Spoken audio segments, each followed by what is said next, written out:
Falcon fans, and of course, Uncle Steve's Lounge. You already know what it is. You already know what it do. Falcon fans, hit that like, share, subscribe button. Apple Podcast, Amazon Podcast, Spotify Podcast. Man, it's going down in the major way tonight. We have a special guest joining us by the name of, I'm sure you already know, Uncle Steve's Lounge, content creator, Falcons podcaster in the building. Uncle Hey, Steve, how's what's everything going going with you, on? sir? Man, how are y'all doing today on this beautiful Sunday? A little chilly out here, but it is going well, man. Just looking forward to chopping it up with one of my favorite shows, One Time for the Fan, man. Hope everyone comes in, takes a seat. Uh, just been watching some fantastic football over the last 24 to 48 hours, man. Just whether it's college or pros, it's been a real cool thing, man. Hopefully the Falcons can get on board and join that club next year. That's one thing we definitely need this whole weekend is some Falcons football. We're watching a lot of NFL football with no Falcons. Hopefully next year with our new guy Matty Ice in the front office. Heard what he said today, talking to the group over there at CBS. That's one thing that we're missing is the Falcons in the playoffs. Hopefully this time next year we are in the mix. But I know Uncle Steve's Lounge is in the mix with us tonight. Got that boy T Will, former ATL Sports, One Time for the Fan. T Will, did the check clear? You got a new location? What's going on over here now, T Will? I'm driving back from West Georgia. I had to drop my boy off, so you kind of caught me in transit here, but it's all good. We're about, I think, maybe 10 minutes out, so shouldn't be too bad tonight. But hey man, a dad's got to do what a dad's got to do. My son's truck broke down on him, so had to make that trip. You know how it goes. But yeah, man, I'm here, good to go. That's so good, man. I'm glad you're here too. Well, I know we had a nice podcast yesterday talking some Falcons football, and of course the unexpected expected 4-hour podcast we had on Wednesday night. I promise, Uncle Steve, we won't talk about Trey Young. I promise we'll talk about everything in Atlanta, but we won't talk about Trey Young. We might mention some lemon pepper wings or your favorite restaurant in the city, but we won't mention that guy that just got shipped off to Washington. I promise you that, sir. I don't apologize for my passion. I do apologize for I didn't mean to come in and be over dominant, but sometimes when I hear things and I just get passionate. I'm passionate about Atlanta sports, man. That's why I do the show. That's why I love sharing my opinions. But I hope I didn't run too many people off that night. Sorry about that. You did not, sir. You did don't not. Flex on us. Don't flex on us. What is that, T. Will? What is that? It's Jersey Mike's. You got a sponsorship now, T. Will. You didn't tell me about this. You got No, man. My daughter wanted some Jersey Mike's. Tell everybody hello, Kim. Hello, everybody. Hello, Kim. And Happy New Year's to you. And you as well. Happy New Year to you as well. This is going to be a great year, not only for One Time for the Fan and Uncle Steve's Lounge, but of course the Atlanta Falcons. We can't wait to get down to the nitty-gritty of the offseason, which I think has already started up with the news of Matt Ryan becoming the president of football operations here in Atlanta. But Uncle Steve, if you don't mind, I got one more special guest. I'm sure you know who this person is, and it's Miss Carrie. So Miss Carrie's in the building too as well tonight, talking some Atlanta Falcons football with us. We are so back, Carrie. How's everything going? It's going very well. I mean, how could I not be smiling? Like, you can't see me right now, but my smile is just as big as Uncle Steve's smile because Matt Ryan has been officially announced as president of the football operations for the Atlanta Falcons. So I'm really excited about that. Breaking news that we put out yesterday too as well. Carrie was here for it. T. Will was here for it. Uncle Steve, I'm sure you're gonna be glad to talk some Matt Ryan here in a minute. But Carrie, let's go to you. You just been in so much excitement about Matt Ryan. Why are you so excited about Matt Ryan being the president of football operations here in Atlanta? I mean, because why wouldn't you be excited? I just truly feel like he's gonna be in charge of everything going down. As far as what's happening on the field. And I feel like that's truly what our team needs, what our football club needs, because after the Sportsology did that review of the Falcons, and they basically said that Arthur Blank said that the most shocking thing for him was that there was no clear direction, or they were just all on different pages. To me, that's not really surprising in my opinion, but I guess it was to him. But I feel like you get somebody like Matt Ryan, with in a place of power for this team. I feel like he's a true leader. He loves Atlanta. He loves the Falcons. I mean, yeah, he hasn't been in this position before, but he's like he said in his well, he didn't have a press conference. In his interview, he said, yeah, it's going to be a learning process, but I'm prepared to be baptized by fire. And I truly feel like he's the perfect man for the job. So, because I do think he really wants this team to win and this franchise to win, and see a winner. So, I think he's the perfect guy for the job. And I also just want to say hi to Uncle Steve, as well as I think I see Miss Kim there as well, and T. Will. I didn't get to say hi to Hi, everybody. Carrie. Happy New Thank Year. you. Happy New Year, Kim. I see T. Will got it's so good to see you. And it looks like T. Will got you some Jersey Mike's. I'm so glad he got you the best sub place. He's treating you to some fine dining. I'm so glad. I love Jersey Mike's. So. Well, it's great to see not only Miss Kim and T. Will and Miss Carrie, Uncle Steve. You heard what Miss Carrie just said about Matt Ryan being the president of football operations. Even the crew at CBS was so excited for Matt Ryan. Everybody just been showing the love to Matt Ryan that I think is definitely appreciated. Now, it's Uncle Steve, I got to get to you, man. You know football, you know the Atlanta Falcons, and you definitely know about Matt Ryan. So please give us your thoughts on just Matt Ryan, because we had breaking news yesterday, Uncle Steve. We couldn't believe it. We randomly went live on a Saturday morning. Next thing you know, Matt Ryan is the new president of football operations. So it felt good to us that we was able to get some breaking news here at one time with the Atlanta Falcons. But for you, Uncle Steve, how did you take the news about Matt Ryan being the president of football operations? And it's 24 hours later. How are you dealing with it right now, knowing that your former franchise legend quarterback now is getting ready to take this organization into a new direction with Arthur Blank, Uncle Steve? I think it's really cool because if you think about what the fan base really needed was some credibility. We wanted somebody with some credibility in the front office, somebody that we can look back and say, hey, he has a reputation. The one thing you could never take away from Matt Ryan, whether it was you could maybe take that 15-yard out sometimes during certain parts of his career, things like that. But the one thing you could never say that Matt wasn't is he was always a strong leader.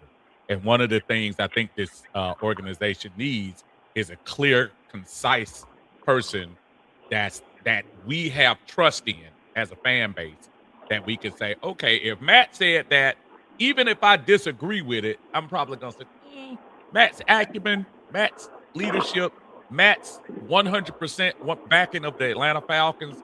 I think that's something that I'll say, okay, I'll trust you, Matt, until he gives me a reason not to trust him. But I'm very excited, man. I happened to be watching you guys yesterday morning when the news broke. So I did see the excitement in the folks in your chat and everything. I am excited about the direction they are going with our new president of football. You see, we got to mention that. The new president of football operations. You just can't say Matt Ryan no more. You got to say president of football operations. T. Will, we had some breaking news yesterday, man. I know you're feeling good about it.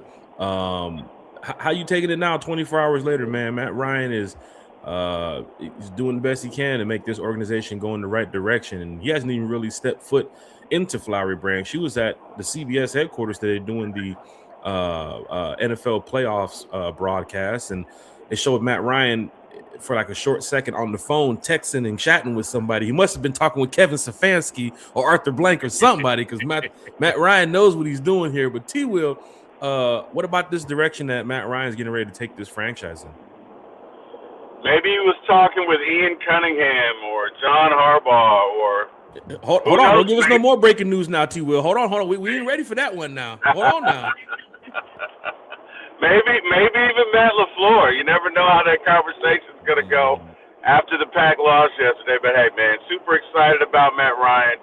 I echo the sentiments of Uncle Steve here. He's right on it. Matt is a proven leader, proven winner.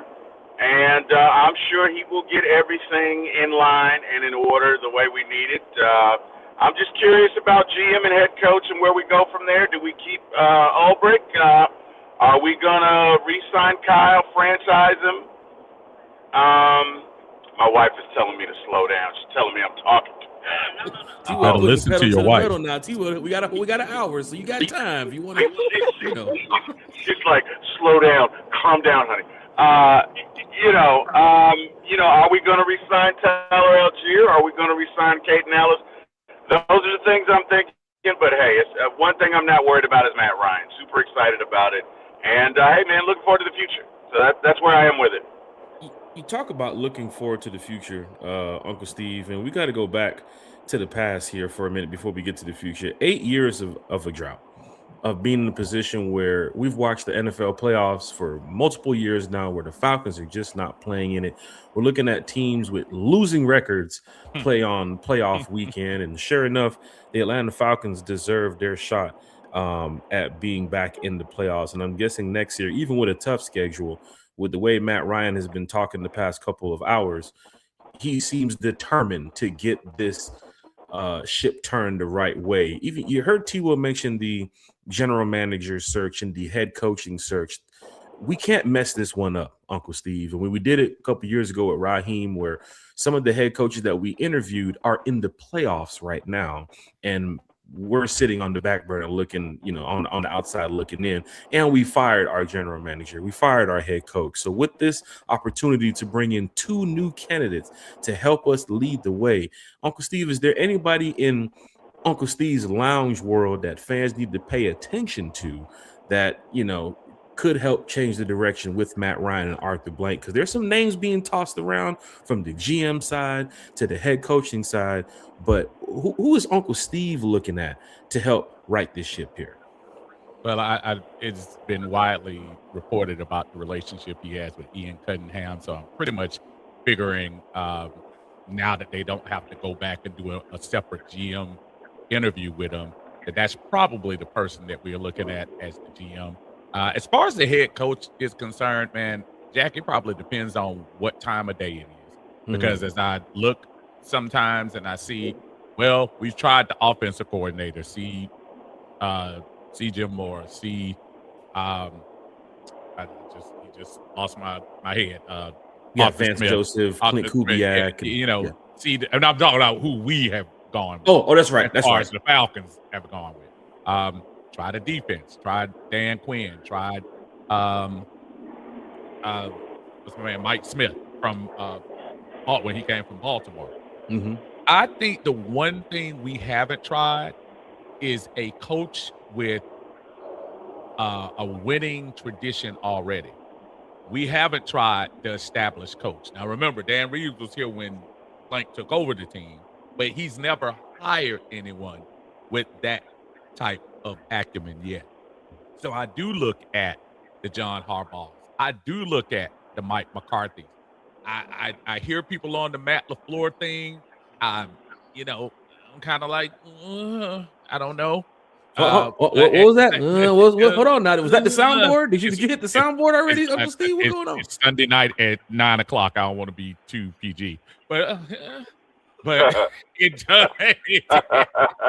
But I am a little bit worried about us going back to the hot new coordinator, because it seems like we've gone that route every single time except for Ryan, and it hasn't been long-lived, I guess. So as far as the coach is concerned, I'll just throw a name out there just to throw it.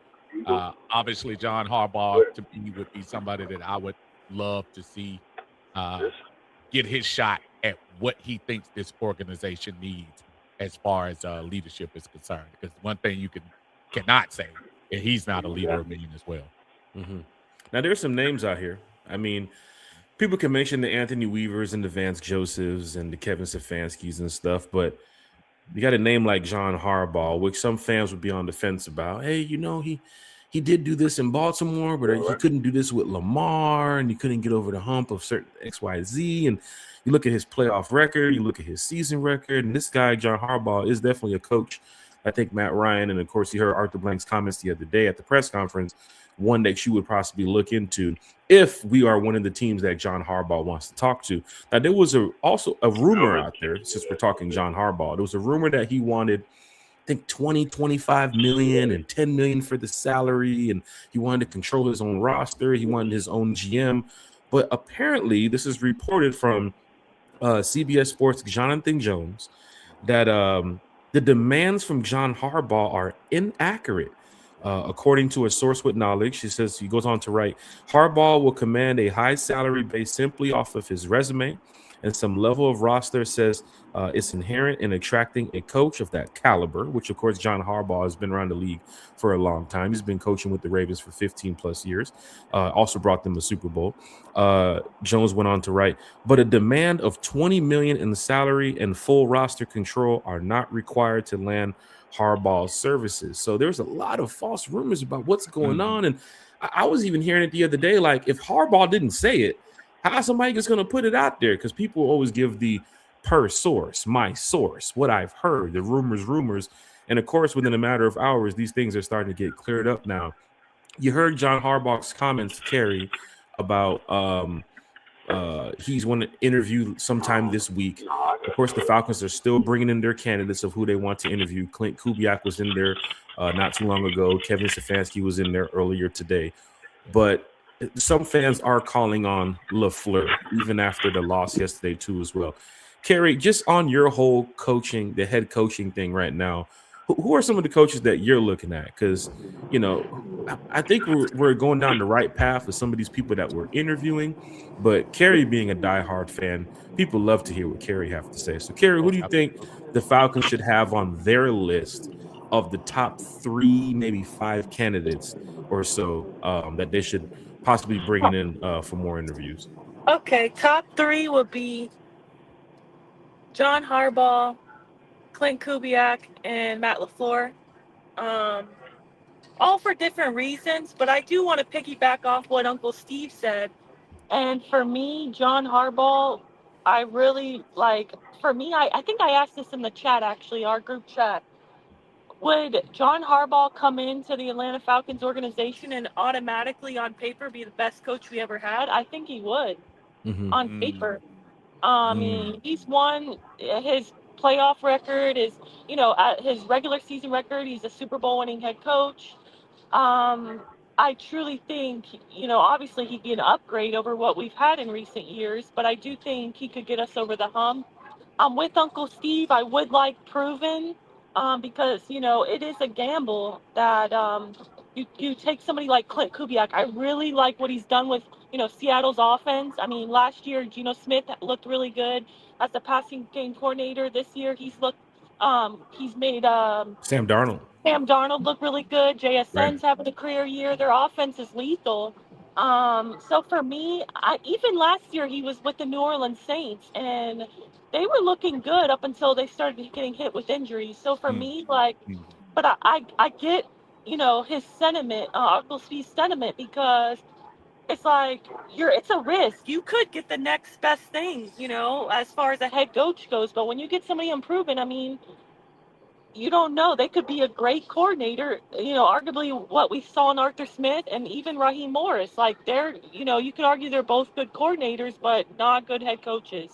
Right. So for me, it's like I do feel you on that, because I do want someone proven, proven winner. Somebody like LaFleur or Harbaugh.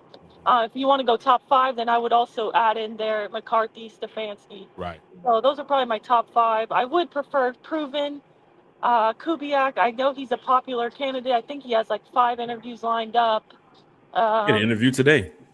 Yeah, and for me, what attracts me to him as well is that I feel like our team specifically, we need an offensive-minded head coach because of the talent that we have. I feel like we still, and I think Bijan and I believe Drake London have even said this in interviews, where we haven't even reached our potential as far as the offense goes. And I can see that. I can believe that. Like they haven't been truly unlocked. So for me, I would love to see an offensive-minded head coach with the talent we have on defense. And before and I'll end on this, that I do think we would try to keep uh, Jeff Ulbrich. yeah, Jeff Ulbrich. Sorry, I was about to say the wrong name. Jeff Ulbrich. I do think we would try to keep Don't say him. Zach. Don't say Zach Robinson. Hold on, don't go out there now, Carrie. No, we're not. We shipping him to Tampa. Yes. Oh my goodness, it's so funny you say that, Uncle Steve, because I actually on Twitter saw some Bucks fans say like the top 3 list of candidates, and like I saw people saying they want Zach Robinson. I'm like, at first I was like, did you not watch Falcons? Falcons versus Buyer Bucks. beware. Well, we were 3-1 versus them in the last 2 seasons. Disclaimer, So Bucks this fans. is Quick no. disclaimer for you. Don't say we didn't warn you. Right, but hey, I'm with it. I mean, let's do it. But no, I will end that. I do think there is a chance, like a good chance, that we would keep Ulbrich because, as you guys all heard in Arthur Blank's presser, he said that he's going to highly recommend to the next head coach. He's like, obviously, I got to let him pick his guy, but I'm going to highly recommend that he keeps him. And I mean, if you see how the defense looked this season, if you're coming in as a head coach, okay, they just broke a franchise record in sacks. Also shout out to Nate Ali on that. But I think you bring in somebody, it's going to be, especially with Matt Ryan already knowing Ulbrich as well. I just feel like it's more so likely we will keep him versus not. I'll hand it over. Sorry. No, I mean, we're talking Falcons football the right way. I mean, some of these names that's even being presented, even Mike McCarthy. I'm waiting for the Falcons to say they've asked to interview Mike McCarthy. Like the Giants, I think, brought his name up. Here's a name for you too, Uncle Steve, and T-Will, you can jump in too. They said Robert Saleh is apparently yes on the list too as well. I know we're naming Vance, Joseph and Anthony Weaver and some of these people, but Robert Saleh, to pair him up with Jeff Ulbrich too as well. Uncle Steve, is Robert Saleh a name that Falcons fans should be sitting here being prepared for if he does become available to get hired here in Atlanta? The one thing that I kind of, why you have the asterisk there with Robert Saleh kind of got a raw deal. The Jets organization might be the worst organization in the NFL right now. Is common knowledge that Woody Johnson doesn't work well with others. And I think a lot of people feel sorry. I mean, Jeff was up there himself. So a lot of people don't put a lot of credibility in what they're doing up there. And that they pulled the string on him so quickly in the middle of that second year was something else, with him and Aaron trying to, get together and everything. So I just think he's I wouldn't mind him coming for an interview, but at the same time, right, he's not on the top of the list. But right now for you, Uncle Steve, the Falcons shouldn't rush this, right? I mean, I know Clint Kubiak's getting interviews from all over. The Ravens have interviewed him. Dolphins have interviewed him. I'm sure he's going to get some more teams to come out there and interview him. Here's a name, because Matt Ryan was speaking earlier this season, and I don't know if you saw this, Uncle Steve. T-Will, you can jump into. He was speaking earlier this year about, of course, the quarterback situation is something that we have to look into because of, Michael Penix's situation and, of course, some other things. Oh, that's I think I know who that is. That's our friend from Jacksonville in the chat. So I think he's not too happy about what's going on with the Jags right now. But of course, hey, we'll there's always a new day. Every team has to go through those changes and those ups and downs. Even the Falcons are going through that too as well. But here's something that Matt Ryan spoke about, Carrie, Uncle Steve, and T-Will. Cliff Kingsbury. He mentioned Cliff Kingsbury with the developing of Michael Penix, and of course what he would bring in. Even Josh McDaniels is another name that he would mention would be good for somebody to help Michael Penix out, and of course young quarterbacks in this league. Cliff Kingsbury just got canned from Washington, right? So now they got their new guy, David Blau, I think it is going to be their new OC. Cliff Kingsbury is now available on the market, hasn't taken any interviews as yet. But Uncle Steve, T-Will, your thoughts about Cliff Kingsbury? And I'm not saying that put him at the head coach, but maybe an offensive coordinator, even Mike McDaniels. See how we just keep naming more offensive-minded OCs that can probably help out this team? Because surely enough, Zach Robinson didn't get the job done. But your thoughts about Cliff Kingsbury, Uncle Steve, Mike McDaniels, are these guys that you can see in those roles, not as the head coach, but at least as the OC?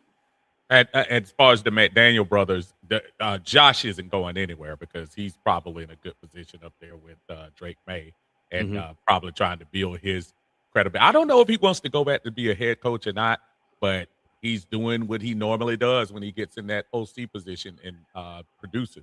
As far as Mike McDaniel, that would be a very interesting case. I do like the Cliff Kingsbury idea of being an OC here.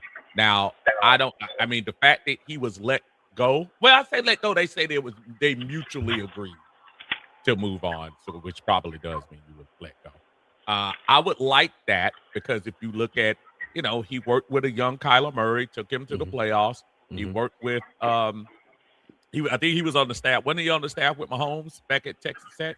I believe so too as well. Yeah, Cliff Kingsbury and then Jaden Daniels too as well in Washington. Yep. Right. So when you start thinking about what he's done with some of these young quarterbacks, I think I like the idea of him possibly being that next OC, somebody that works in each one of those cases that we mentioned, working with young quarterbacks and being able to develop them. And listen, I haven't given up on Michael Penix yet.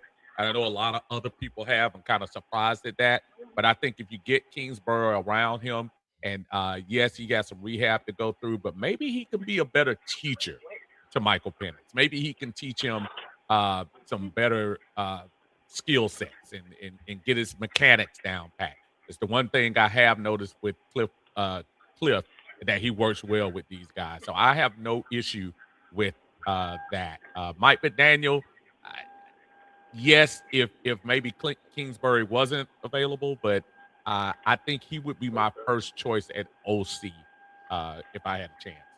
Uncle Steve, glad that you're here. Falcon fans in the chat, hit that like, share, and subscribe button. Uncle Steve's Lounge is joining us tonight for our Falcons Fan Talk, the off-season edition. Of course, you're probably watching the NFL playoff game right now with the New England Patriots and the Los Angeles Chargers.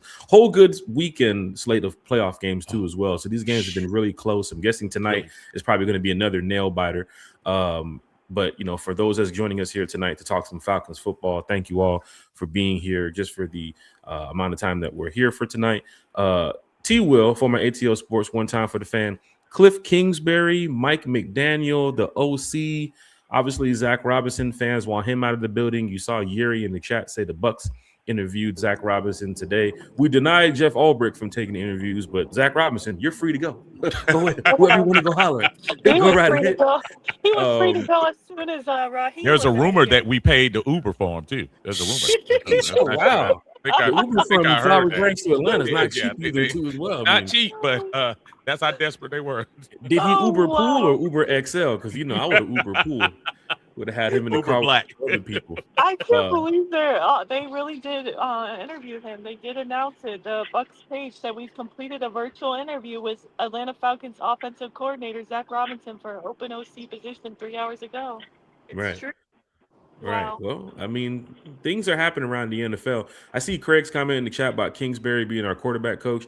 These guys, now that they're in that role of, being OCs and trying to get head coaching jobs, I don't know if they want to take a step back into like that TJ Yates role. These guys are kind of looking for like bigger positions. Now, if you have somebody who's up and coming that fans want to, hear about, maybe a guy who's, played football in college and he's making some noise, I think Kingsbury would want to be, not on the staff, behind the scenes. I think he'd want to be the one holding the clipboard, in the microphone, talking to the quarterback. You saw what Zach Robinson did. Now, maybe Zach Robinson might want to take a step back and look at what he's done as an OC and realize it ain't working. But T. Will, man, your thoughts on just Cliff Kingsbury, Mike McDaniels? we're going all around the bases here when it comes to head coach and OC. I think the defensive coordinator were letting Jeff Ulbrich get his praise right now. But T. Will, Mike McDaniel, Cliff Kingsbury, Clint Kubiak. Would Kubiak take an OC role? Would he leave being an OC in Seattle to be an OC here? Like, what is your thoughts on that, T. Will? Who are you looking at as OC? I don't think Kubiak would leave to do a lateral move. He's having great success in Seattle. I think he would leave for a head coaching position. As far as everybody else with McDonald and Cliff Kingsbury, I'm okay with them being an offensive coordinator. What's interesting, back to Harbaugh and the $20 million demand, it's possible because Pete Carroll got $16 million. Pete Carroll got $15 million to coach in 2025, right? Pete Carroll coached in Seattle, got a Super Bowl ring, Legion of Boom, but $20 million is not that far of a stretch from $15 million, especially when you coach for 18 years. So I don't know how not true that is. You get what I'm saying? Like, that's what I'm thinking about. I'm thinking, okay, I mean, if the coach closest to you was like at $7 million, that'd be ridiculous. But you got to figure the floor starts with Harbaugh at $16 million if Pete Carroll got 15, and $20 million is what, 4 away. So just curious. But as far as Kingsbury is concerned, look, everybody but Kubiak okay as an offensive coordinator. I wouldn't mind. Who was it? Mike. What's his name? That used to coach Green Bay and Dallas. Mike McCarthy. Yeah, I wouldn't mind him either. I tend to agree with Uncle Steve where he says we've never tried a head coach with winning prowess, and maybe we should. I mean, I'm okay with the squad of Mike McDonald and bring McDaniels in here at Kingsbury to be an offensive coordinator. If you can keep Ulbrich, I'm all for that. So that's where I'm with it. What say you, Jack? What are your thoughts on it?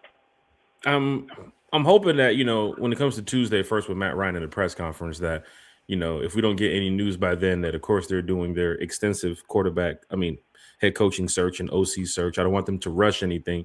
Now, there is a lot of good candidates out here. This is the good thing, because we're looking for a new OC. We're looking for a GM. We're looking for a head coach. And I think even when Raheem was a candidate a couple years ago versus now, there are a lot more names that I think Falcon fans are more familiar with, that they can say, hey, you know what? These guys are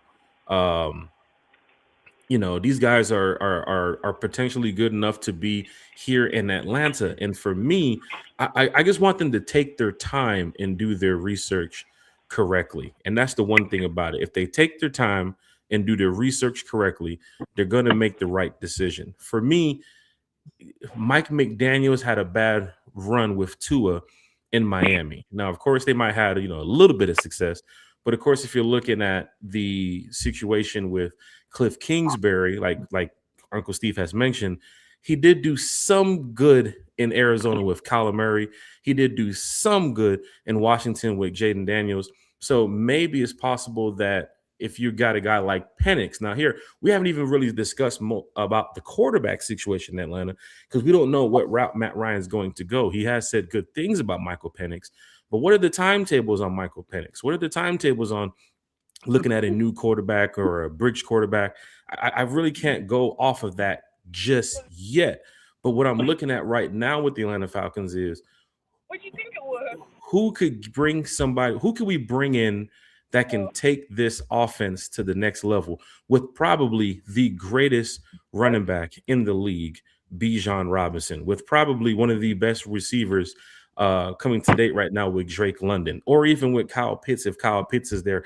Zach Robinson didn't use these guys the way that they were supposed to be used. I think Bijan bailed out Zach Robinson a ton of times this season to make Zach look a little bit good, to even go get interviews with other teams. But if Zach Robinson is in Tampa, what can he do without a Bijan Robinson, right? And if Cliff Kingsbury is over here, what could he do with a Bijan Robinson? What could we do with Michael Penix? They kept him in shotgun and pistol too much, to where some fans are confused as if Michael Penix could even play under center right now. So it's like, what could be done correctly to get us over the hump? There's so many questions on the quarterback issue. I don't know just yet of where we're going with that, especially with the money, the salary cap. Are they looking to trade for a Mac Jones or to bring in somebody who can get the job done in that area? But what I'm thinking of is, we need some veteran presence, OCs and head coaches probably here, to deal with a 1 year Matt Ryan at football president operations. 1 year Ian Cunningham possibly could be the GM. Who wants to be in those roles? Who wants to work with a John Harbaugh? Who wants to work with a Clint Kubiak? That's what I'm waiting to see. So I'm waiting for Tuesday morning to see, as you can see, Jalen Britt is in the chat too as well, Malik Willis, and some of these names that's being brought up, because what are the timetables for Michael Penix? And head coach is going to be one of the most talked about, not head coach, quarterback is going to be one of the most talked about things here in Atlanta, because right now we're unsure of the quarterback situation with Penix being injured. So if you get an OC who's coming in here and looking at the future, first of all, your OC is probably looking at it like, hey, if I'm Cliff Kingsbury, this ain't no 1 year deal type of thing. I'm going to be here for the 2027 draft. I'm going to be here for the 2028 draft. Are they looking toward another quarterback in the draft? Are they looking toward bringing in a Mac Jones and getting things rolling with him? So what could be done in those areas? I'm just unsure of. I don't want them to rush. And what's up, Carrie? I want to just tell you one thing that I think is the good news for, like, how, Uncle Steve said, like, I also agree with him, like, someone who also has not given up on Michael Penix yet. I feel like he hasn't been given he hasn't even played a full season, but he hasn't also been given a fair shot. I don't think he really even had a quarterback developer, anybody. I feel like he had a OC who was literally learning on the job himself, trying to teach him in a learning on the job scenario. So it was just a disaster waiting to happen with, being led by a head coach in Raheem Morris. So for me, I also have, it makes me have kind of peace and, I don't know, hope that he does still get a fair chance. I think he'll still at least get next year once he's healthy, to see if, he can compete. I definitely think they'll bring in competition. But Matt Ryan has been on the record saying that, teams are way too quick to give up on quarterbacks these days. You know how, Jack, you're talking about, fans are impatient. Matt Ryan doesn't believe in that. He says they need to give quarterbacks time to develop. So I do think there is a chance that with Matt Ryan, in the building, who, by the way, he also spent some time with Michael Penix in the offseason. So the relationship is there. I definitely think, this could work in Michael Penix's favor. The cool thing about it is, Uncle Steve, with Matt Ryan, not only he's the president of football operations, but if he wanted to take, I don't know, a week out of his schedule to deal with Michael Penix in the offseason during rehab and say, let me help you out on a few things. I took a couple hits from a couple big names, and I got right back up off that ground, and I did X, Y, and Z. Let me show you how to do this, that, and the third.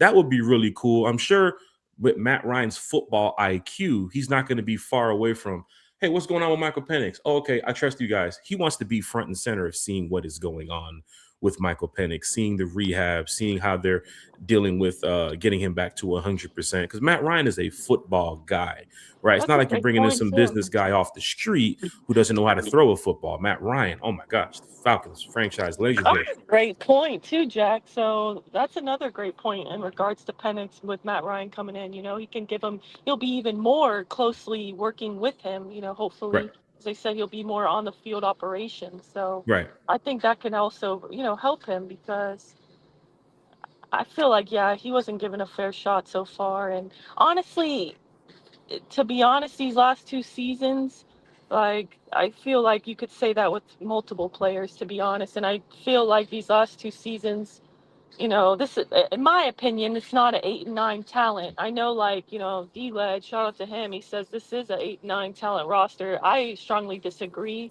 I feel like, you saw our team beat teams that no one thought we'd beat, like the Bills, and you saw us beat, who else did the Rams. Like, we can compete, right, with playoff teams.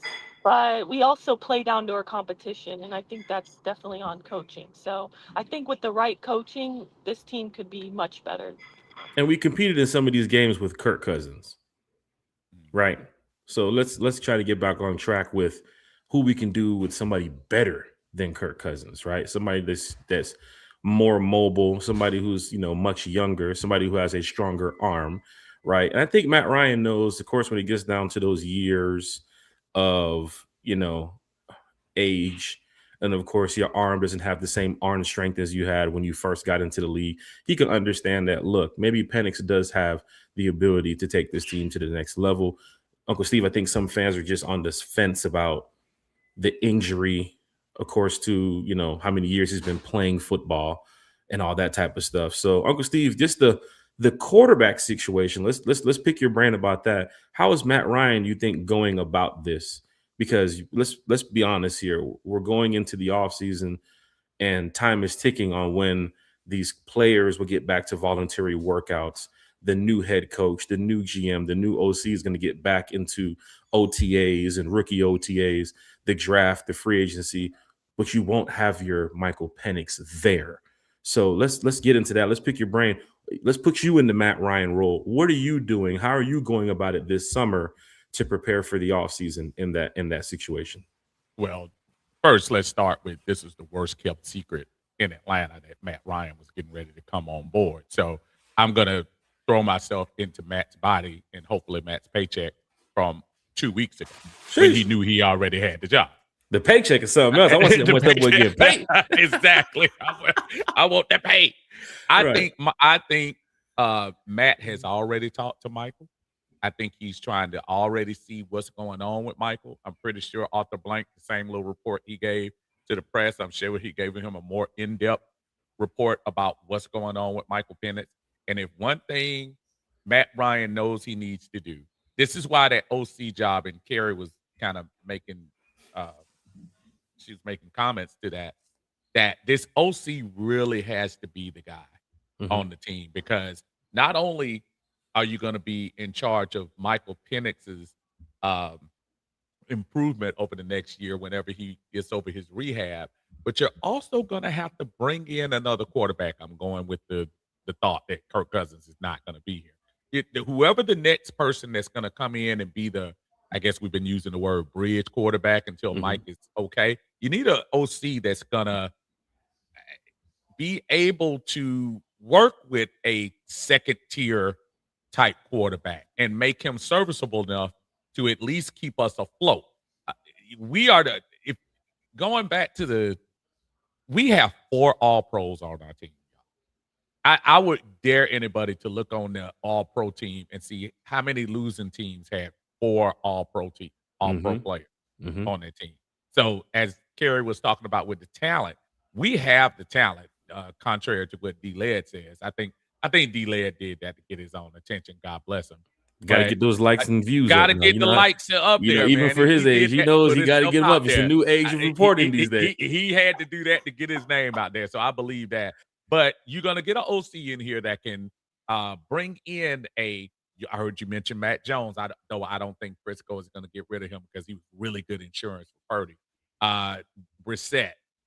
What's going to happen with Kyler Murray is that option once he gets cut, which I think he's going to get cut eventually. And I'm not making any of these guys the next starter, y'all. I'm just saying people that come in. Some names to watch for. Yep. Right. Names to watch for. One person that you mentioned very quickly, Jack, and I'm bringing this back to Matt Ryan. I would love to see what his relation is with Stefanski. Because if you think about what he did, it's kind of impressive. He was a coach of the year with 2 different quarterbacks in a 5-year span with 2 kind of different rosters a little bit. I mean, he had the defense helping him out, but he did it once with Joe Flacco and once with Baker Mayfield. And you can say those are 2 totally different quarterbacks. Right. So if he's smart enough to be able to take a Joe Flacco and the early part of Baker Mayfield, imagine what he could do with Michael Penix and or the quote-unquote bridge quarterback that comes in here. Matt Ryan, if he's going to be anything, he's going to be able to say, okay, as a quarterback, I need this skill set, this type of ability at that position for us to be successful. It's not what he did back when he was in 08. Going to probably have to upgrade a little bit, but he's going to know what type of quarterback to go after. And guess what? He's been to just about every locker while he's been on his analysis job. Right. So he's probably got a chance to do a little self-scouting along the way to see who can do what. So I think Matt Ryan is going to hit the ground running hard on who's going to be the signal caller to start the year in September for our team. And if you're bringing in a Clint Kubiak as your head coach, that would probably be your play caller. You probably wouldn't need an OC. Probably wouldn't. If you're bringing in your Clint Kubiak. If a Cliff Kingsbury becomes that guy too as well, you probably wouldn't need your OC. But I got a question for you. As a matter of fact, Craig has a question for you. You bringing in the GM or the head coach first? What is Matt Ryan's next move here? Here's the thing that people not realizing. With the Matt Ryan hiring, it really doesn't matter. Because what back in the day, the thought was the general manager was hiring the coach. And that's really what happened mostly 80s, 90s, getting into the early part of the 2000s. But folks have been going away from that pretty much. As a matter of fact, if you remember, even with our situation with Dan Quinn kind of saved Thomas Dimitroff. They were ready to get rid of Thomas Dimitroff, but Dan Quinn wanted to work with him. I think now it's pretty much from the head coach going up. I know we were in an uproar when we was like, why did we hire Arthur Smith before we hired Terry Fontenot? That was a different situation. Terry Fontenot was interviewed prior to Arthur Smith, but he was still in the playoffs, so they couldn't hire him. So I know people are like, "Well, they do that." That's what happened with that. But right now, because you have that president of football operations, it really doesn't matter which one you hire first, as long as you get the best two guys for the job. It really doesn't matter now, because now that person, Matt, is kind of running the show anyway. So it kind of doesn't matter. Uncle Steve, let's go to this next comment. And of course, T-Will, you can jump in too as well. Joe Burrow, your thoughts about Joe Burrow, Jacoby Brissett, backup quarterback, starting quarterback in a situation where, we need somebody right now, a bridge quarterback. Joe Burrow, I don't think would be a bridge quarterback. You bring him in, you're looking toward 2028, 2029, 2030. Like, Joe Burrow is here for the long run. He's not here for the bridge situation. But is that somebody to look at right now? Here's the problem. If we're going to judge Michael Penix on injury proneness, let's be honest about Joe Burrow. And don't tell me when he's not hurt, he's great, which he is. But your problem is you're going to invest, what is his contract now, about $55 to $60 million, and you're expecting him. And look, injuries happen. I'm not saying injuries don't happen, but you're taking a bigger risk bringing a Burrow in here via trade, which means you're going to have to give up everything to get him. Right. And then he's going to turn around, twist his ankle, miss the first 8 games, and then try to come back and make a Raheem run at the end and win 4 or 5 straight. Is that what we call him these days? The Raheem run? The Raheem run at the end of the season to do it. So I love Joe Burrow as a talent, but I hands off on him. Same thing with Kyler Murray. Those guys are injury prone. If we want to keep the injury prone thing about Penix, let's keep it real about some of these other guys too. Tua as well. I think Tua's about to hit the market. Tua's in that boat too.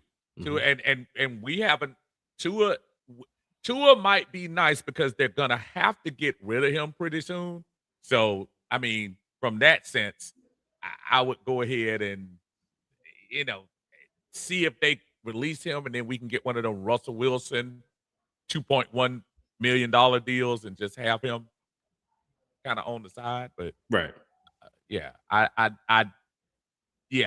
would almost rather go young quarterback than to risk any kind of trades with Miami would probably run to the front of the line if you said you wanted to trade for Tua with that $55 million salary cap hit.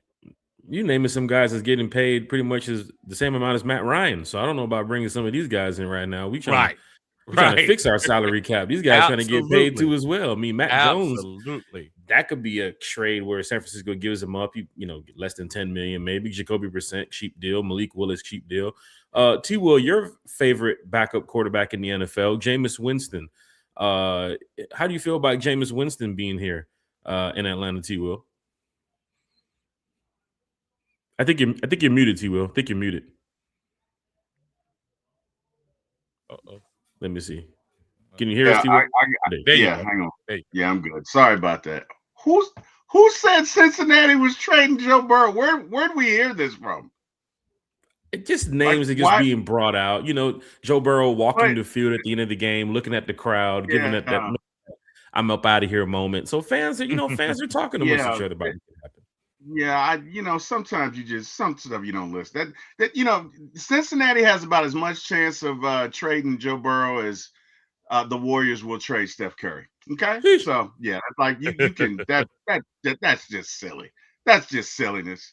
That's like somebody's wish list. Oh, I wish Cincinnati would. Why would they trade him? Why would they trade him? They're not going to trade him. And Tua is old. I can't even take anybody who said. First off, the Dolphins are not going to cut him, owing him 114 million. They still owe him 114 million. They're not going to cut him. Now, We've if seen they teams did, do stranger things like Netflix, but still. I mean, if they did, you as a backup or as a stand in the gap, I'm okay with Tua. If you're talking about for 8 games or whatever as a backup, because you wouldn't have to pay him anything but the league minimum because they're on the hook for a salary. So if they released him, I'm okay. Same thing with Kyler Murray. I mean, as a backup, yeah. I look at it this way. You look and see what you have with Penix. You've already invested the first round draft pick in him. You don't have a first round draft pick in 2026. I don't know that there is a quarterback that is great that you could get in the second round, and I don't know that you have other needs. So my thoughts are, let's keep Penix. They say he could be ready at the beginning of the season, or it could be out half the season. Don't know. We'll find out. But I would at least keep Penix through his rookie deal. Find out what you have, because again, let's get him a coordinator that's going to work with him. You get what I'm saying? Let's get him a coordinator that's going to work with him. Let's get him a coordinator that I don't want to say knows what he's doing, but is more savvy and more experienced. Okay, let's get him a quarterback that can whisper in his ear and development. Let's get some offensive development in here and see what we have with him. And again, Kerry, I don't want Tua as a starter, no, but if you can get him for $2 million as a bridge quarterback, I mean, what's the difference between him and what's his name? Who's the backup now? Easton Stick. Would you take Tua over Easton Stick? I would. As a backup, I would. I certainly would. Yeah, I would. So, plus he's a lefty. So guess what?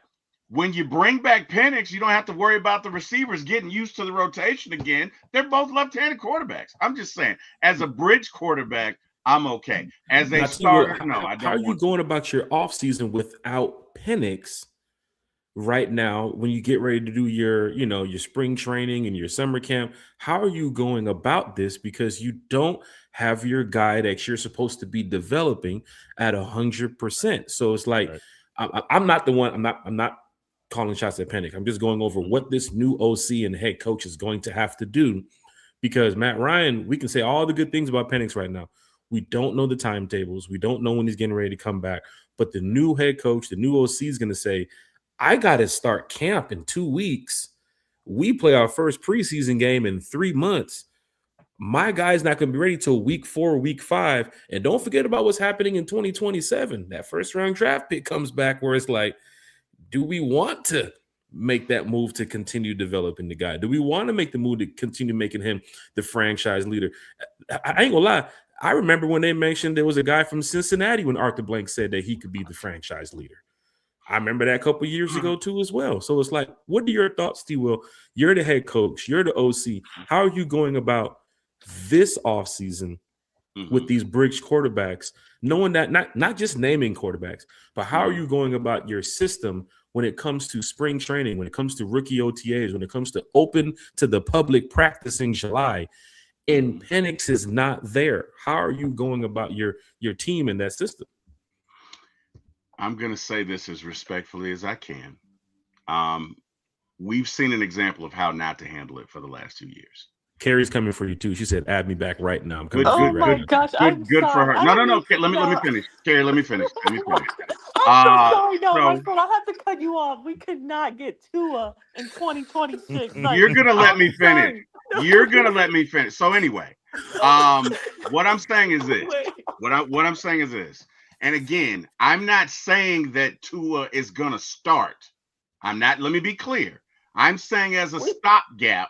But we'd have to If pay him you don't, $50 million. if you don't have it, no, you wouldn't have to pay him that. The You won't Dolphins look are it on up. the hook for that. I'm not talking about trade for him. I'm talking about if they release him, as Jack was saying, on a Russell Wilson deal, like you pay him the league minimum, they pay him, and he's your backup. He's no worse than Houston or whatever Easton Stick. Now, he's no worse than him.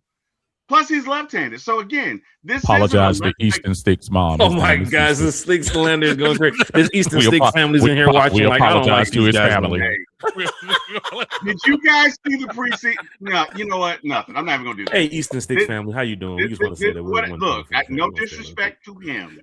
That he could be a great quarterback, but from what we have seen, okay, that's all I'm saying. Anyway, the point is that I was trying to make, because I'm old, so y'all get me off and I forget what I'm saying. You ain't that old. Stop it. Oh my God. Right. Uncle Steve, Eric Jones is sitting there watching the chat like, don't call my name. Exactly. Don't put me in this. I'm old as hell. But no, but seriously, you got to find out what you have with Penix, right? Oh, I'm sorry. This is what I was saying. It's not that big of a deal if you're honest. Look, the way that Penix and Kirk Cousins were handled, that's the way not to handle it. Okay. Look, Kirk Cousins got injured. You should have brought in Penix. And guess what? If you feel he's not ready, Raheem, you're the coach. Yes, you might get some screaming boo-boos and some folks upset, but if you win, they're not going to care. They're not going to care. If it's one gripe I have with Raheem is that he cared too much about the wrong thing. Way too much about the wrong thing. We knew Kirk was hurt. Everybody knew Kirk was hurt. If he'd have made the change 3 games into it as opposed to 5, maybe we make it to the playoffs, but that's neither here nor there. The point is, to address the issue that we have, Jack, you just have to be honest. Whether Penix is ready now or Penix is ready by the 5th or 6th game, you got to go out and get a stopgap quarterback. Doesn't have to be sexy, just somebody that can toe the line. We know you got Bijan. We know you got Drake. You might have Kyle. You got your weapons. Shore up what you got, but let's bring in an offensive staff that, number one, knows what they're doing, and number 2, let's bring in a coach with some stones that won't tap dance and tell people what they want to hear. You know what I mean? T-Will's on fire right now. Let him cook. No, I'm just saying, if you call me and say, hey, T-Will, I ordered a widget, but I need it by tomorrow. If I can't get it to you tomorrow, then guess what? Too bad, so sad. Buckle up, Buttercup. You will get it when you get it. Oh, wow. And if you can't get it, then you need to go somewhere else. But you can't be out here tap dancing. Well, every day. I couldn't stand that. That's what killed our first season, is the fact that you were afraid, and let's call a spade a spade. You were afraid that if you put Penix in there, that the fans would call for your head if you put Kirk back in. And as a good leader, you got to know when to resist. You got to know when to resist the tide, Raheem. I'm talking to you. And he could never do that. Raheem's So, catching bottom strays out line of is, Jersey right now. Oh, shit. Raheem's look, even hearing this conversation. I hope he is. I hope he is, and I hope he can take this and apply it to. Look, I love Raheem. I love Raheem. Raheem's a great speaker. Take a shot every time T-Will says, I love Raheem. I love Raheem. Okay. But the bottom line is, you got to get somebody in here that I think the fans want somebody who's going to be honest. That's one thing I can say. You tell us this guy has a boo-boo and he's got a broken shoulder and he's going to be out. You tell us Kirk is fine, he ends up being hurt. You tell us we have a competition and it's not a competition. Either be honest or don't say anything. Either Bill Belichick us or be honest, but don't lie. That's it. Now, that's all I got. Is it possible, Kerry, before you jump in on this, you want to say your comments, is it possible, Uncle Steve, Kerry, T-Will, that if you're looking for a bridge quarterback for a couple games, maybe the president of football operations can get in there and throw a couple passes? Because Phillip Rivers damn sure did. I'm just saying. You know I'm just putting it out there. Just putting it out there. Crazy. It's crazy that you say that. I thought I seen it all because today I had somebody tag me on Twitter and then they said Phillip Rivers came in and they sent me a screenshot Michael Vick's age, and they said that they brought in Phillip Rivers. Why can't we bring in Mike Vick? I'm like, Now that I would be all right with. I stop would be it, stop all right it. with Michael Vick. Michael Vick can still throw. I would, you know, as a We are not stopgap. bringing in Michael Vick as I our know. quarterback. I'm just saying. If it's for 1 or 2 or 3 games, okay. Will, I think you've been taking a shot every time you say I love Raheem, because first you want Tua, now you're saying Vic. Come Tua on. as a stand in the gap as a bridge quarterback, Carrie.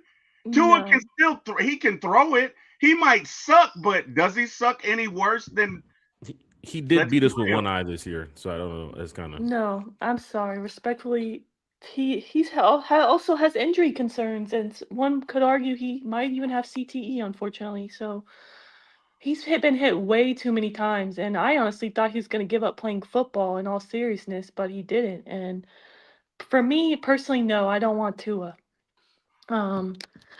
Yeah. So for me, like a lot of people are saying in the chat, like I know you would hate it, but I'm taking Jameis Winston all day over Tua personally. don't build the statue just yet. Tua's gonna be right outside Matt Ryan's office. Like, that's not my guy. I didn't tell you to go get no Jameis Winston. I'm not. Hey, look, they pick who they want to pick, man. You know, And they pick to who your they want point, to pick. Will, whoever Matt Ryan picks, I'm gonna be support it because I feel he has like the fans' What if he best picks interests, Tua? you know. Yeah, you just If he said. picks Tua, I'm gonna support it, but I'm not gonna think it's the right. Okay. I'm gonna All hope for right. the best. All right. I All don't right. think. I mean, Tua, he's also a turnover machine. But all that to say, yeah, I don't think Tua's it, and he would cost more than like somebody like a Jameis Winston, No, he Jacoby wouldn't. You could Brissett. pay him Yes, the he league would. minimum. You could pay him. That's The what you only. could offer him. That doesn't mean he's gonna accept it. It's like Russell Wilson, Kerry. If he's getting paid handsomely from Miami, who else is going to pay him more than the league minimum?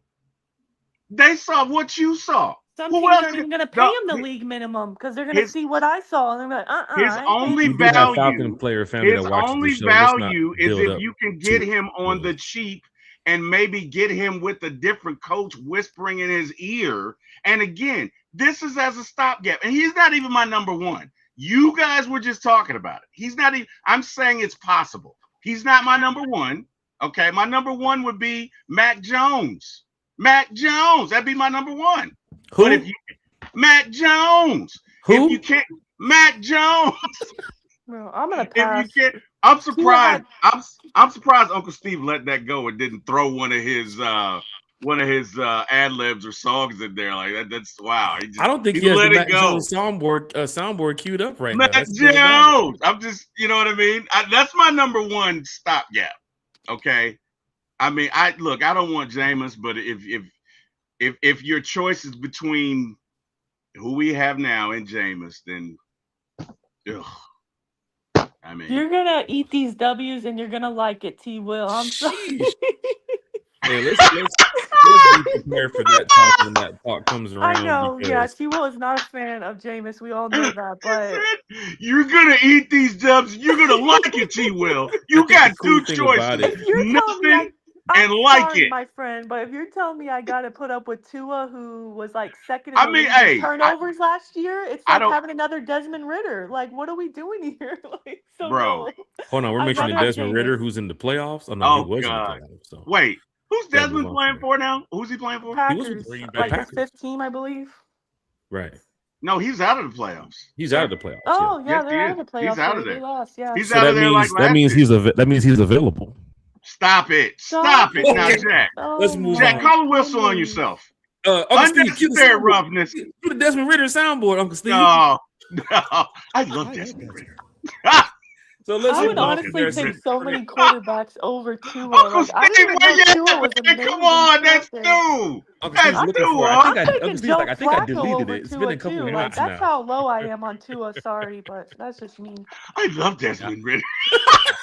I'm enjoying. That is my favorite part of his show when he's like, I love Desmond. I love that. I'm enjoying the family spat between. Oh my God. Oh yeah. between, You know. Carrie We and, have and them all the T. Will. time. Carrie knows I I love love her. Yeah, it's all love. I will say this, and again, keep in mind, like the Tua thing.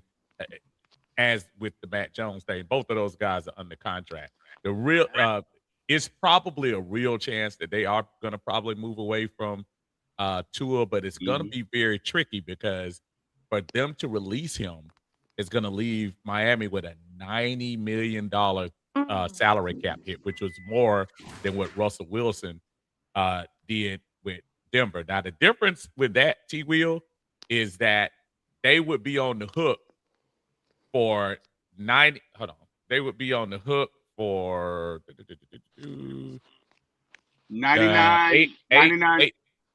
What? $8 million bonus, plus another $8 million. They would be on the hook for $16 million that he would have to be paid, no matter what they did, as far as that's concerned. So, kind of to Kerry's point, just because he's getting paid by Miami doesn't necessarily mean he has to take a $2.1 million salary. He might still say, "Hey, I'm still a starting quarterback that has more experience than the guy that y'all got on the rehabbing his ACL right now. I have more experience than Mariota and Desmond Ridder combined." So, And you Heineke. know, I love Desmond Ridder. so you got to figure. I don't know. That's kind of a little bit of a pipe dream. We probably need to just look at the free agents as far as that's concerned. You don't trade equity for a second string quarterback. Not for Matt Jones played well, but we only have 5 picks next year. You're not going to give away one of your picks Right. to get him. Falcons fans, hit that Jameis like, Winston share. and Jameis Winston, Jameis Winston shows that he can still play the game of football, but there's still a little bit of, I don't know. I think maybe the antics might overshadow some of the stuff on the, I don't know. I don't know. It's one hell of a Jameis- pregame speech, though. I can tell you, he'll He get you riled up, does. though. He does. But No, wait, hold on. do you Here's want the thing, right? That Eat the W speech. that? Mhm. You know about the uncensored version and what he did. We can't even say that on this show. That's how bad it was. The Dude is late weird.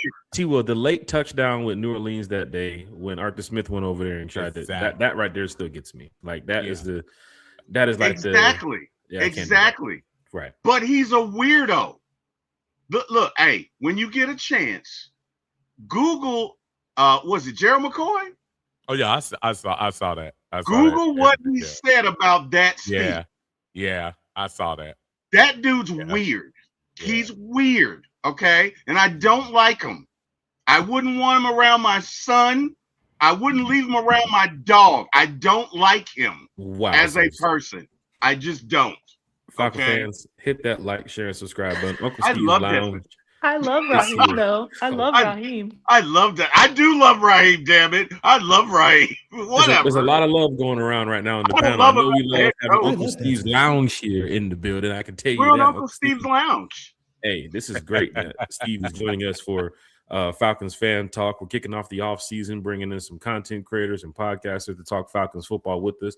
It's an exciting time of the year. I know it might be disappointing for some, but it's still exciting with some of the news and, of course, the situation, the excitement Yes. we're getting Matt Ryan, and of course the front office staff and the new head coach and the new GM and all that stuff. So it's pretty cool that we can have these talks. Uncle Steve, we're not going to hold you too long here. There are some comments here in the chat that we can definitely bring up. The Falcons fans in the stands is a big part of One Time for the Fan, and of course we definitely want to get some of their comments in. Online Tuna, who is live right now in New Zealand, What he's up, in Online New Tuna? Zealand watching us.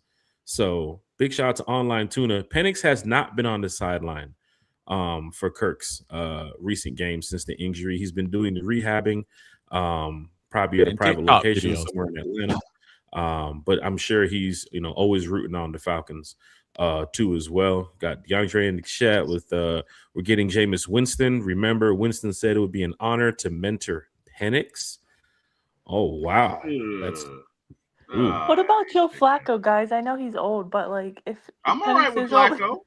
Steve? I would rather have Flacco? Flacco. Like honestly, I don't know if you guys watch any of the Bengals games, but Burrow. Speaking about someone mentioned Burrow earlier. He missed some time again this season, and Flacco, came in his place, and he actually looked pretty decent for like a good amount of the games. I mean, didn't he looked kind of his age and others, but we have a much better offensive line than Cincinnati. Right. So If I I'm going to think go he could Flacco, get I there. might as well keep Kirk Cousins, though, right? And that was my No, next question for you, because Uncle Steve. I know the contract and the Yeah, restructuring and everything. Would yeah, a new head coach, would a Matt Ryan right, say, well, we still have Kirk Cousins here? Like, is right. that something to think no, about right now? Or is he just June 1st, he is out of here? We know for sure he is $59 gone, million 100% gone. reason. Well, they restructured that, Kerry, and they can always go back and revisit that next year's salary. The reason why they brought that down to 2.1 and pushed all the money to next year because it's probably a 98% chance he won't be here. But Right. on the offshot that he is here, they can always go renegotiate. None of that is guaranteed. All of his guaranteed money he's already made. The only guarantee we have to pay him right now is, remember when he didn't get traded by the trade deadline that kicked in another $10 million for this coming year, the roster bonus that he's made. Yes, So sir. he's already going to make that.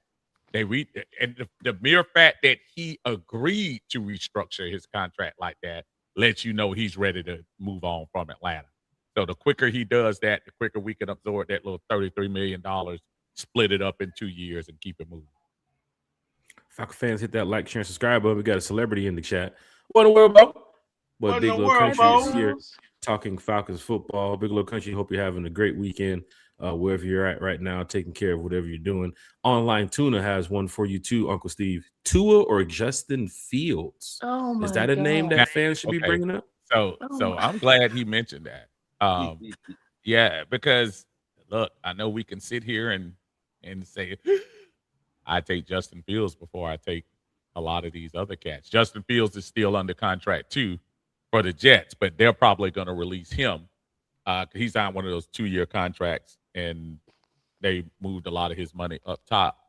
I think that where it goes back to, who are you bringing in to teach these quarterbacks? I don't think Justin has been properly taught with any of these guys that have passed through. So, in the Jet, who was the OC for the Jets? Whoever it was, he wasn't doing a good job. But I just say, if he gets connected to the right person, you never know. He's still young. He's not going to cost you any money. And again, we're not saying he's going to be the forever quarterback. We're just trying to get somebody through. Can he hand off to Bijan? Can he Pass to Bijan? Yeah, exactly. Can he pass to Bijan? And let's just say this: the one thing you do know, he can get you a first down at third and 3, and Right. he can still do that part. So I don't know. I think I would think about taking a flyer, but it would also depend on who the OC is, and is he somebody that could truly sit down and teach. If whoever is the OC or quarterback coach that unlocks that in Justin Fields, if they can, they're going to be a genius. The one thing I'm noticing here with some of these names, it's not the flashiest names that's available. Jacoby Brissett, Justin Fields, Trey Lance. Wait, what even about some people Jacoby said Brissett? Stetson You Bennett. like I mean, that there's some idea? people it's just like, it's not. I know Penix is our guy, but it's not like there's a lot of good choices to choose from. You know what I'm saying? I It's mean, like that's whoever comes in here is like, we hope we can stay on the right track until Penix comes back. Well, that's how it is. There's a reason why they're free agents, Jack. That's true. Right. I Malik mean, Willis. Is Malik Willis in any of these conversations? Could he hold down the fort? He is. It seemed like he had a good game, one good game, and then he kind of resorted back to his backup kind of status in the last game he played before he got hurt. So I wasn't exactly drinking the Kool-Aid with him as well, but I don't know. Maybe he could be somebody. I know prior to the draft, he said he really wanted to play for Atlanta. Mm-hmm. So let's see if that has any legs to it. Is that a better name in your category? Stop it. Y'all got to remember, man, this is going to be a whole new regime. And if you bring in Desmond as a backup quarterback, I'm going to tell you what, we can laugh if we want to. Desmond Ridder has started more games than Michael Penix. And what you would look for somebody like that to just, again, bridge the gap. Am I saying to bring him into Atlanta? No. But what I am saying is if you run out of choices and you run out of options, I mean, he can't be mad. The people who brought All him right, in get and let him Tua go then. If we, are I mean, all come gone. on. Here goes Steve, Terry. fine, Oh, we can no, have no, we're Tua. not doing that. Fine, Go we can get have Tua. Tua then. Pay him the $90 million. No, just playing. I mean, fine. We could have Tua then, T. Will. If we got to settle for Desmond Ritter, my goodness, I don't want Only the look. X back. I I don't want the Terry, you heard no. what he said? He has played On- more games here in Atlanta only- than Michael only- Penix. So you got to. Only way you bring Tua is in here if you can get him for league minimum. If you can't, he's not worth it. But He's What not is the worth it. Tua counter? We've mentioned Tua's name more than Michael Penix here tonight. We got to slow down here. We got to got to be careful. we got to let Miami deal with that with Tua. But here's the thing, Kerry, and I was talking tongue in cheek, but this is your choice. These are your choices: Russell Wilson, Marcus Mariota, Zach Wilson, Tyrod Taylor, Joe Flacco, Kenny Pickett, Jimmy Garoppolo. You see what I'm saying? taking Flacco. I'm sorry. But here's Hey, the Tyrod thing Taylor with beat Flacco. us Malik in the Willis. rain. Flacco's going to be 41 years old, and I hear you. We're going to say, look what he did for a game or two. Would you rather bring Kerry or any of y'all? Would y'all rather bring somebody in here that's going to legitimately have a chance for us to win some games, or somebody that's just going to be a place sitter until Michael Penix comes in? And we keep saying this: Michael Penix might start game one. We don't know. We're just speculating on all of it. But are you bringing somebody in that can legitimately win games? Because the fans aren't going to go for, oh yeah, we'll lose this game because he's a backup. I hear you, Uncle Steve, but then that's gonna where I make Matt start Ryan to look say, bad too don't as well. mention Desmond Ritter's name then, if that's how you feel, because we already know who Desmond Ritter is. He's a turnover machine. Do you have the soundboard ready, Uncle Steve? Can we get? Do you have it queued up with the But Desmond? there's a love reason Desmond why he's Ridder. on his like fifth or actually, I don't even know if now he's even on the Packers squad anymore. But I he's love the- Desmond there's a Ridder. reason Now why as he's of on like now. his 16, respectfully. But I'm with you. I love Like Desmond. the fans want to win I now. just heard it. I love Desmond Ridder.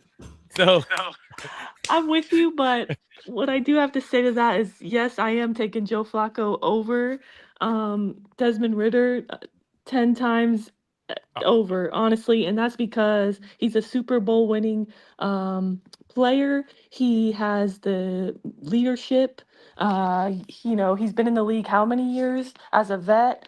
I mean, he beats Desmond Ritter on anything you can say. And not just that, but he started 6 games last season. And I'm trying to pull up his stats. He had 11 touchdowns, 2 interceptions. So he didn't play bad. And like I said, Cincinnati had like a bottom 5 offensive line. So imagine our offensive line, who was like, I believe, like middle of the pack, or actually a little better. But he's not my top pick. But he is going to be a free agent. And he's been interviewed saying that he would like another starting opportunity. So vet presence, I wouldn't be mad at it. I do think he gives us a chance to win. I would like a Jacoby Brissett, a Malik Willis. I'd give him a chance, but absolutely no to Marcus Mariota. Absolutely no to Desmond Ritter and Tua. Those are 3 that, for me, no way. how ironic would that be if Matt Ryan brought in the guy who was picked after him in the draft to come be the quarterback for the team? He and Flacco were chosen in the same draft. Okay. That would One's be in the crazy. front office. One has the helmet. That's crazy, right there. Hey, That would be crazy. What about Phillip Rivers? Anybody talking about Phillip Rivers coming back and getting a Okay. couple games here in Atlanta? I mean, He no has deal. like Okay. 20 kids. He's busy.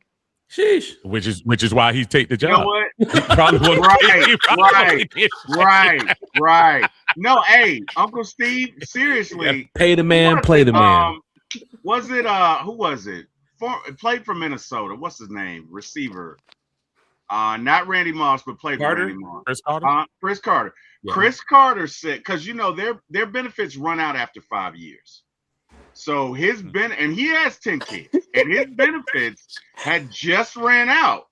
And he was like, that's why he came. I'm saying I'm talking about Phillip Rivers. Phillip Rivers, I know. He was saying that's why he came back, because now his benefits have renewed for another 5 years. So hey, you may be onto something. That's what I'm saying. Falcons fans, hit that like, hit that share, hit that subscribe button. You know, we're over here talking Falcons football, getting ready to wrap this up shortly. Apparently, somebody just texted in the comments, Hawks with a 2-point lead over the Warriors. Yeah, in it Golden was State. 10. It's down to 2 now. Let's But hey, not they're hanging.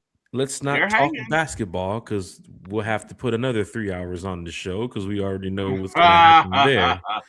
I'm sure I got some things to say. Trey Young's realtor is sitting right over here to my right, so I'm sure he has some things to say. Anybody looking for a house in Atlanta? Holler at Trey Young's realtor. Sitting right over here. Ray 50's in the chat. Jay Kidd is in the chat. Falcon fans are in the chat. People are like, bring Ritter back home. Jacoby Brissett, Malik Willis. So that's something to talk about when we get to it. That's the cool thing. We spent so much time on the head coach and the OC and the GM that quarterback position is going to bring up a lot of conversations amongst the Falcons community. So we have so many podcasts coming up between now and that time. I can't wait to find out what's going to happen going down that road too as well, because we haven't even talked about the draft or any of that type of stuff too as well. Fans in the chat here just really excited about the offseason. Last topic for tonight before we get up out of here, because it's already 10:10. Uncle Steve, you been watching the NFL playoffs? Of course. How you feel about these NFL playoffs right now, man? Because they got some teams, the Rams coming back and beating the Panthers yesterday, who should have never have been there. Of course, the Jags losing today to the Buffalo Bills. Josh Allen gets his road playoff win that fans was not expecting. Of course, the Jags beat on an 8-game winning streak. And then you have who else yesterday? What was the other team that played yesterday? The Bears, the Packers. Bears. Grady Jarrett getting his win. Ben Johnson, the coach, talking about the Super Bowl at halftime with the Falcons and the Patriots and using that as an example to motivate these guys to come back. And then you got today the Eagles and the 49ers. How are you just dealing with this playoffs right now? I know there's no Falcons, but what are your thoughts about the playoffs right now this week? First, I'm very disappointed because when you see what Carolina did with the Rams yesterday, and knowing that the way we handled the Rams a couple of weeks ago, it is very disappointing, and it's discouraging to know that we were a missed extra point, a missed field goal, a ridiculous collapse against the Jets from being in this type of environment. And as we see in every single game for the NFL, every game has gone down to the last 2 minutes. Down to the wire. Every game has been so it just shows you how close each team is, and that includes us too. It 1 or 2 plays can make a difference. But as far as the action itself, I love it. I've kind of put myself out there to say I think it's Josh Allen's playoffs to lose. He doesn't have any Mahomes. He doesn't have any Lamar Jackson. He doesn't have any Joe Burrow. And this is his first chance to legitimately make it to the AFC, to the Super Bowl as the AFC rep, because none of those monsters that stood in front of him are there. And the NFC is quite honestly wide open. I thought Philly was going to take care of San Fran. They didn't. Kyle Shanahan continues to show everybody that he is the greatest coach to not win a ring playing right now. And it is what it is. I don't know. NFC, it's just such a toss-up. I'm not a believer in Sam Darnold, so I'm not thinking that Seattle's going to make it. But boy, oh boy, would that be something if Matt Stafford made it back again, and on a year they had to beg him to come back, that he would make it to the Super Bowl. That would just be absolutely weird. But I'm loving the action I'm seeing, man, because I'm a Falcon fan first, but I'm an NFL fan of the game. So it's just been exciting to see. Rams Bills Super Bowl would be exciting. I'm just gonna just throw that out there. I think Matthew Stafford, like you just mentioned, his whole career. Of course, Sean McVay too as well. I think Josh Allen, the AFC thing too as well. But they're also building a new stadium in Buffalo, which I'm sure Bills fans want to walk into that new stadium with a Super Bowl ring.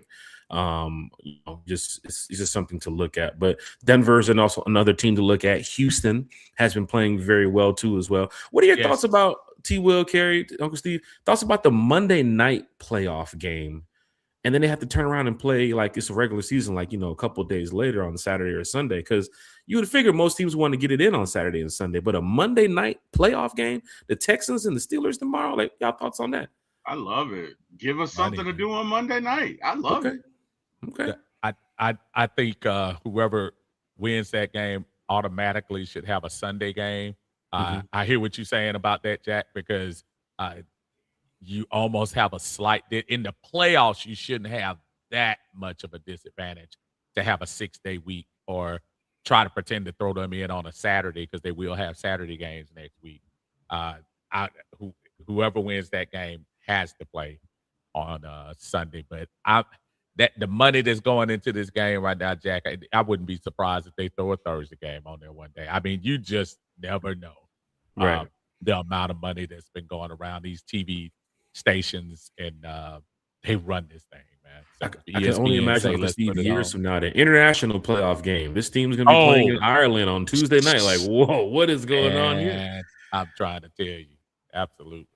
Your brother Big Lowe's in the chat. He said, somebody tell my backup singer, Uncle Steve, that we got to get the choreography right for City Winery later this week. What's going on? Can we promote that? Do you want it promoted, Uncle Steve? Is there a live performance going on at City Winery this week?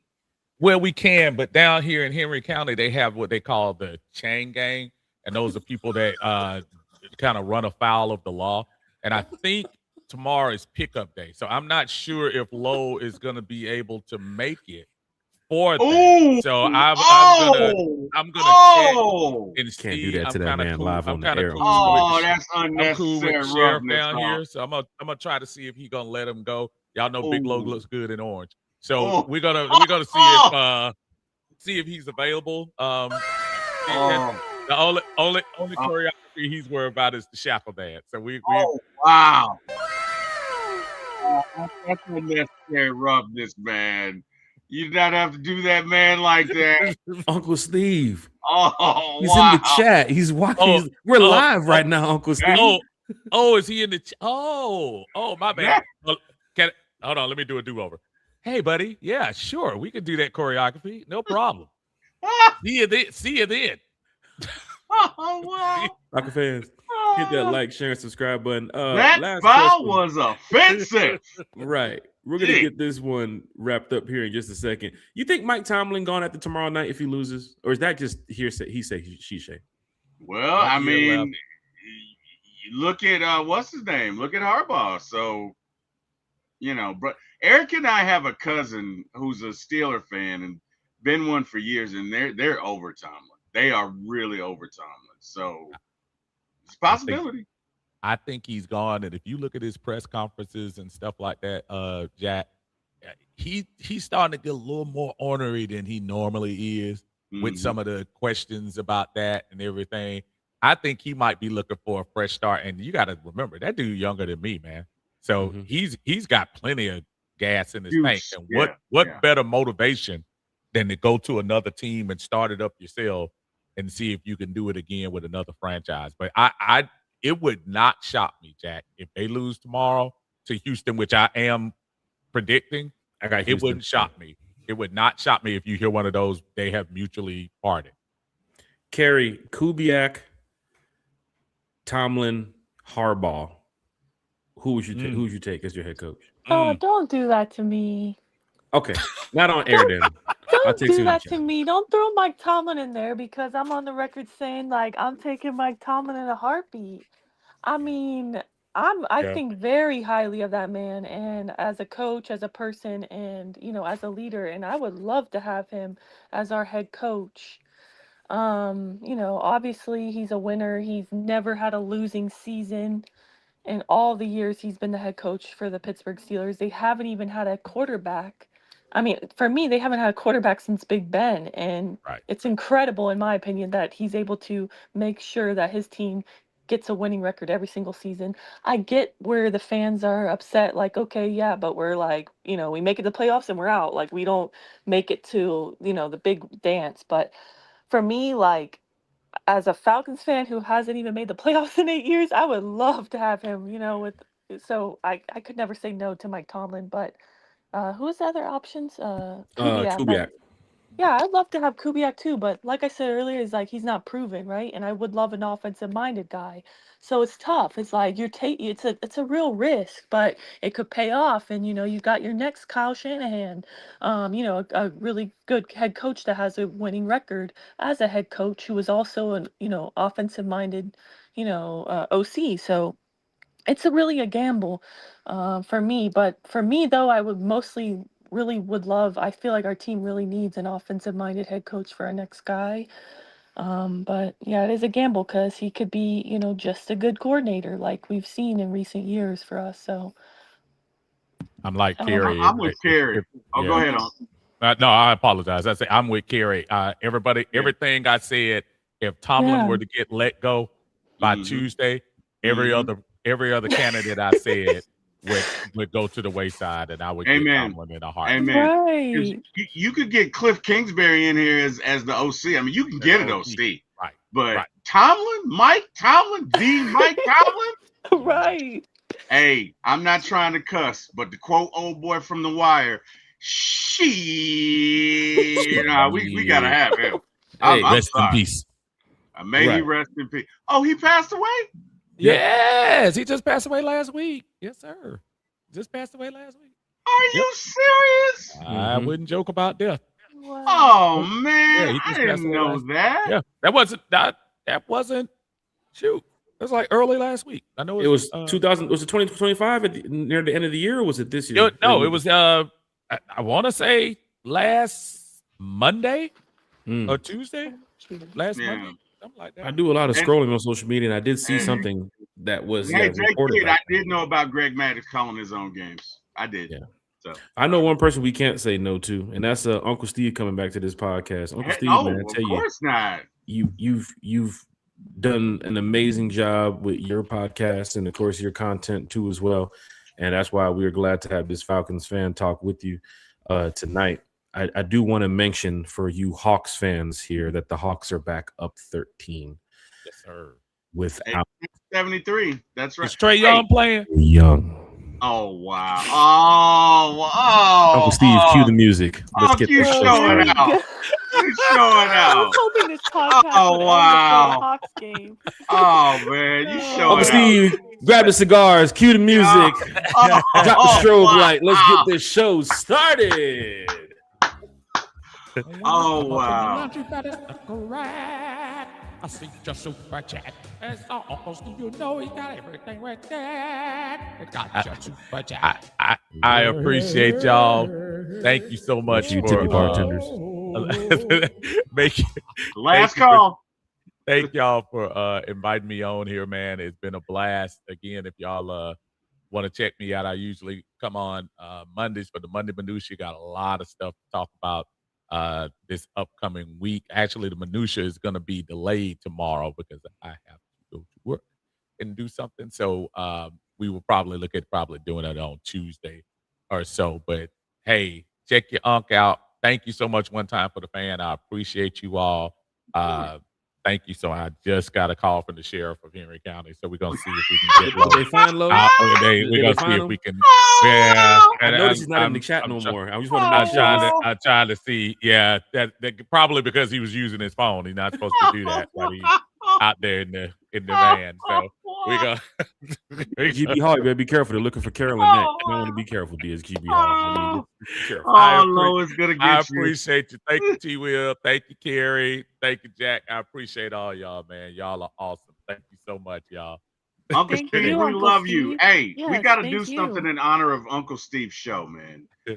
Uncle Steve, in honor of you, and number one, hey man, we love you. You know that.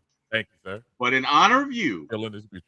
who is your favorite R&B singer? You know, Uncle Steve always does something with R&B on the show. You know what I mean?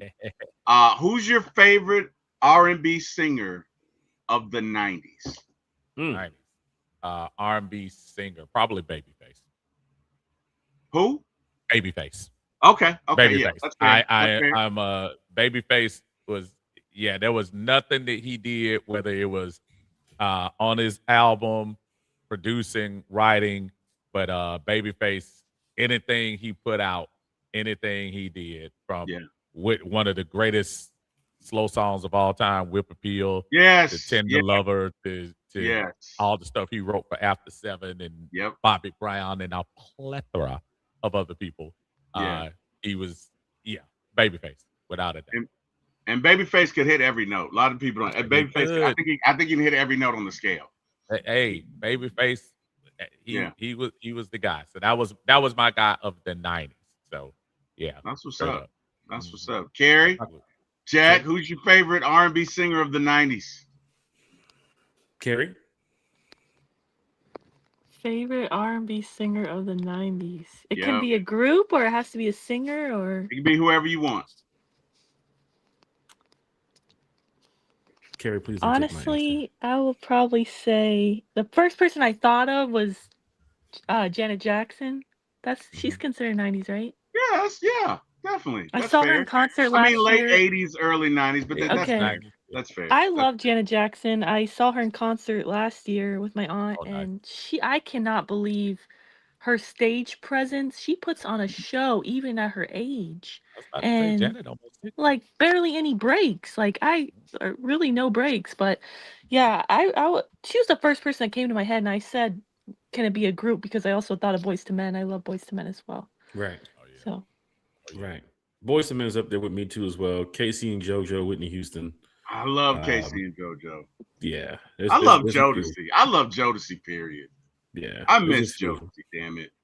Before he Damn started it. riding on the shoulders of his homeboy, riding through the crowd, eating chicken and all that type of stuff. We're talking about the Yeah. old Casey then. I love Jodeci, man. I just they were like, so I was in college 91 when they came out, and oh my, I just love Jodeci. I hate they broke up, but whatever, it is what it is. It's good. We can wrap this thing on up. Ray 50, you had last question. Ian Cunningham, can we hire him now, or do we have to wait till the playoffs is over? No, we you have can to hire wait. him now. No, do we? you have to wait. You have to wait till the season is over with. We don't have to interview him again, but you don't have to yeah. interview him again, Okay. but you do have to wait. You have Like to I said, wait. it's almost the same thing that happened with Terry Fontenot. You could, when we did the interview with him, and everybody was like, "Why are we waiting so long for the general manager?" And then the day that New Orleans got eliminated, he got hired the next morning. Okay. So that's There it is. I know And Craig to asked the your question. Ray point- 50. oh sorry. Go ahead, Carrie. No, go ahead. I was gonna say to Uncle Steve's point, that is true. We have to wait till they're eliminated from playoffs. That's why I felt like, man, I might not be able to lose watching that Bears versus Packers game. I might see my next head coach, might see my next GM. So I felt like I'm winning watching that game. But no, I was gonna say that I feel like because we already interviewed Cunningham for the opening for the president of football, even though we knew Matt Ryan was the favorite, I feel like that was his undercover GM interview. Right. I could be wrong, but that's how I saw it. Okay. Buddy. It's like That's what it is. And Well, that's why okay. they put that disclaimer out there. Joe Patrick from Yes. 92.9 The Game put that out there yesterday about them not having to redo that, Kerry. So that's why I think they let people know, okay, y'all, we're not, that interview they did was for everything. So right. I agree.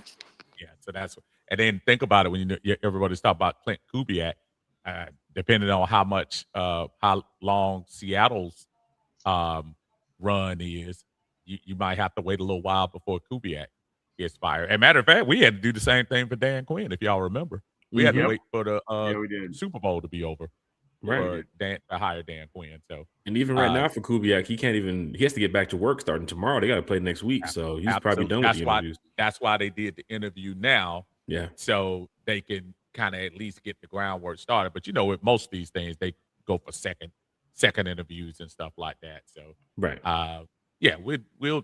we'll be all right. And look, I'm not in a rush to get these folks, man. If the person is there that you want, go get them. Right. But don't, rush for it. Take your time, do your due diligence. See if you see something in somebody else that you might not have seen in your favorite candidate. And we gotta get this right. We don't have the luxury of getting this particular thing wrong, especially since we pretty much whitewashed everybody up out of here and cleaned them out. We gotta get this one right, y'all. So take your time. Right. Uncle Steve's Lounge, everybody. Make sure you follow him on his YouTube channel, on all socials too as well. I guarantee you before the season starts, he'll be back on the channel because that's what we do here in the Falcons community, man. We definitely look after each other when it comes to podcasting and content creating. And of course, Uncle Steve's been on the channel before, and we're glad to have him back on the channel tonight. So Uncle Steve, from us to you, thank you so much for joining us tonight. And go. The Grammys are coming up, so go ahead and cut that album, man. We're trying to hear something, brother. Yeah, man. Me and Lo gonna get together on the Southern Silk thing. I think probation they'll let you out. Oh wow! Oh wow! 2 times a week. So yeah, so Southern Silk. Look for the reunion. We'll be good. Peace. Hey, who writes the music? Who writes more songs, you or Lo, for Southern Silk? Actually, it's kind of like a little bit back and forth. The fact that I have to handle 98% of the vocals kind of doesn't give me a chance to do a lot of the writing. So I'll let him go ahead and get credit for doing some of that. So I mean, I give him a little bit of.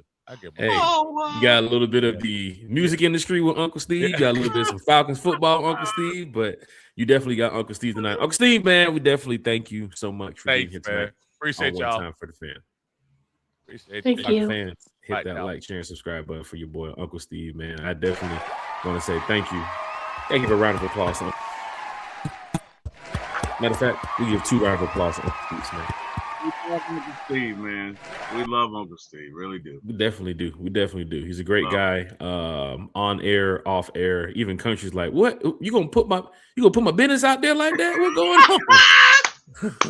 I can't wait to see them on the show next time to see his response. It's gonna be great because he's gonna throw it's gonna be classic. He's gonna throw his shots back right there too as well. Jack out here starting some shit. You know, it's funny because you have a lot of those old groups like you talked about the music industry with, someone who's his favorite R&B singer and everything. And there's some groups that long ago, they were real cool, but now they're kind of like exposing each other. Like, hey, this guy did this a long time ago. And this, like you see, even with the rappers, like Dipset used to be real cool back in the day, but now they're arguing and fighting and stuff. It's like Uncle Steve saying that he did 98% of the vocals and the songwriting. So I'm trying to think about what does country do with the 2%? What did he do? I guess I started because I asked him the questions. I can't put that on you. No, man. It's a good time when we have content creators and podcasters such as Uncle Steve and some other folks that we brought to the channel here before. That's what Falcons Fan Talk is all about. Don't want to take up too much of everybody's time tonight. The Hawks are rolling right now against Golden State without Trae Young. Stop it. 106-81 right now in the fourth quarter, and Steph Curry was playing. So, Falcons fans, let's hit that like, share, and subscribe for not only one time for the fan, but let's hit that like for the Atlanta Hawks tonight because we also could be down 14 with somebody playing. Oh my God! Stop it! He's gone. Leave Trae Young alone. Okay, Carrie. Okay, Carrie. Stop it. Okay. He's a Trae hater. You got it, Carrie. Carrie came back just to yell at T-Will. She heard Tua. She said, I got to go, y'all. And she heard Tua. She said, no. She loves to yell at me. Not tonight. Come back. Loves to yell at me. No way, Tua in 2026. No way. You see her name? We are so back, Carrie. Carrie came right back onto the show just to let y'all know. I know, right? Just abandoned her plans. I had to. Let me go. Well, he wasn't my even fifth choice, Carrie. But I didn't even. You're the first person I heard even mention his name. I That's know why I was it. like, I have to. Carrie, you're my sister. Well, I get it. It's just funny because when I said it, I knew. I was like, I know Carrie's gonna come back. I knew it. As soon as I said it, I'm like, he's like an overpaid Desmond Ritter. Like, man, we mentioned some names tonight: Desmond Ritter, Tua Tagovailoa, Jameis Winston. We even mentioned Justin Fields. Jesus, what are we doing? I paid Carrie a very high compliment Friday. When you were riling her up, Jack, and she was going ham, egg, and cheese. I was like, that is a female Eric Parker right there. Do not talk about this lady's Falcons because she gets active. Let me tell you something. Eric Parker. I need to chill with that. I got in an argument with somebody over the weekend talking ish about my Falcons, so I gotta chill, man. Eric Parker, if you're out there, boy, you got a twin. She's a whole lot better looking, but man, you got a twin, brother. You got a sister out here. You got a sister, because this one will not back down.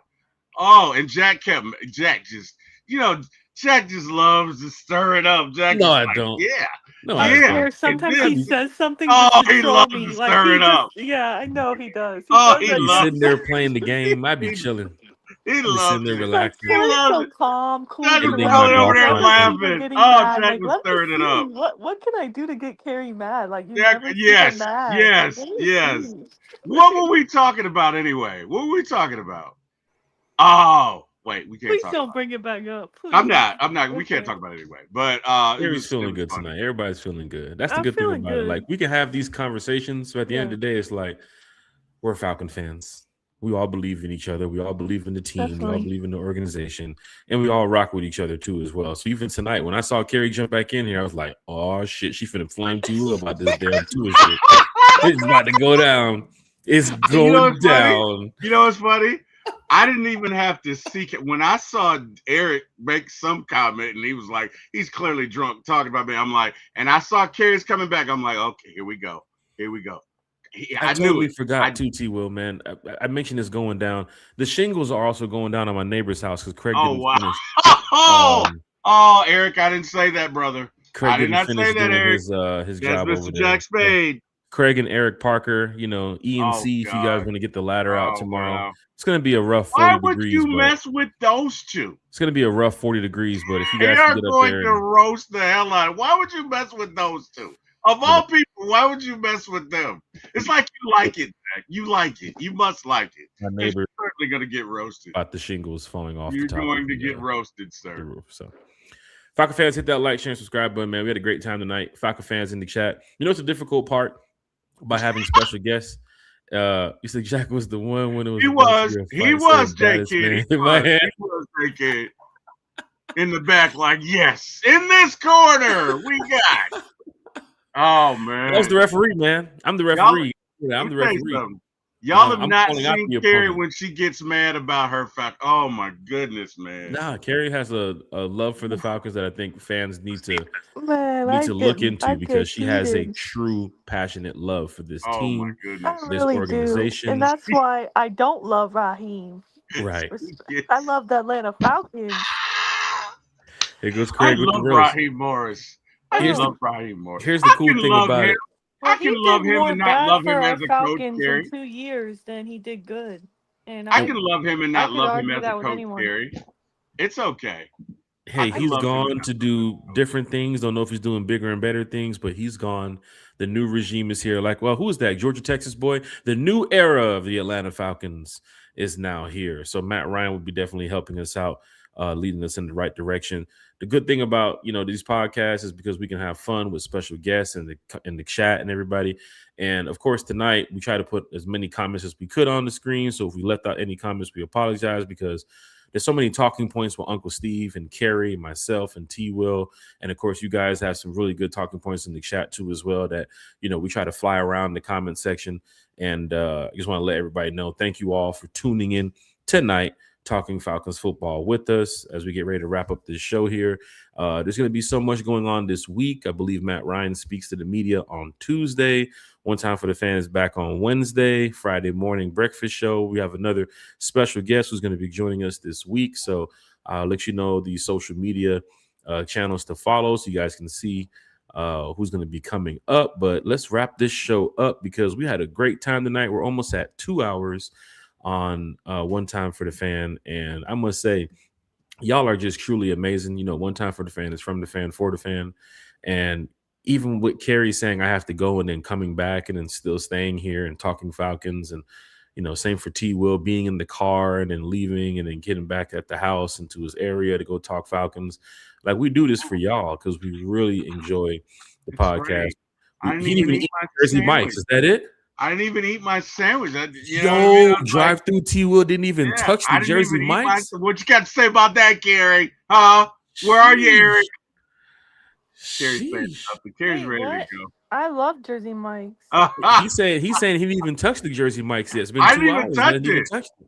Drive through didn't even touch Jersey Mike's. You're kidding. No, I didn't. I didn't. You gotta go. You gotta go eat your Jersey Mike's. I know.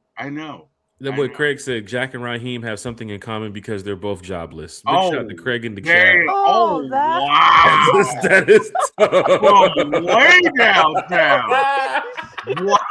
Oh, my God. I do not want it with Craig. I do Hey, not want it with Craig. man. hey. Damn. Wow.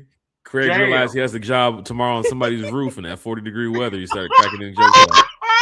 And Kerry, you missed it the other day. Craig's been gone for a while. His phone was cut off, so now that Oh, Craig's phone's wow. back Oh, on, you just I'm want to glad he can start it join up. us. You just want to poke the bear. Hopefully, he got the international rate plan on the minutes too as well, so he can Why be are with you us poking the bear? after hours too as well. Big shout out to Craig here in the chat. Keep poking the bear. Let's get Oh. up out of here. Let's do our shout outs. I know he's getting ready to put a comment in the screen too. We gotta hurry before he says something else about that. We gotta Craig's hurry wanting to to get fire out back, here. boy. Craig be ready to go. Oh, We boy. gotta hurry. Jack needs to duck the next comment. We gotta go. Right, We gotta right. go. We want that Shots Jags have fan been back fired. in here, right? Carrie, you want to go ahead and wrap it up Yes, with shout out a to you, Jack. Shout out to comment? T. Will, Uncle Steve. It was awesome to have him tonight. Yes. If you guys never watch his shows, you're missing out. You gotta go watch Uncle Gotta Steve's watch his show. Lounge. Yeah, he puts out great content, Falcons content. So I'm so happy he was able to make it. And thank you all for joining us in the chat. I truly appreciate you all. It's been fun talking Falcons as always. And really excited, honestly. Matt Ryan is now in the building, so that gives me hope for sure. Good night, everyone. Big shout out to Miss Carrie one time for the fan checking Carrie, in tonight. baby. Carrie was here the other night on a 4-hour podcast. She was here yesterday too as well. Carrie's That putting was in. showing out on Trey Young. Just showing out. I didn't need no 4 hours. reason. I didn't need 4 hours to do it, but Just showing out. I took a lot of time talking about You were stirring it people who up. don't play defense. Well, look, a 3-game winning streak. Oh. Just saying, 3-game winning streak now. You You know, stirred when you it play up. defense.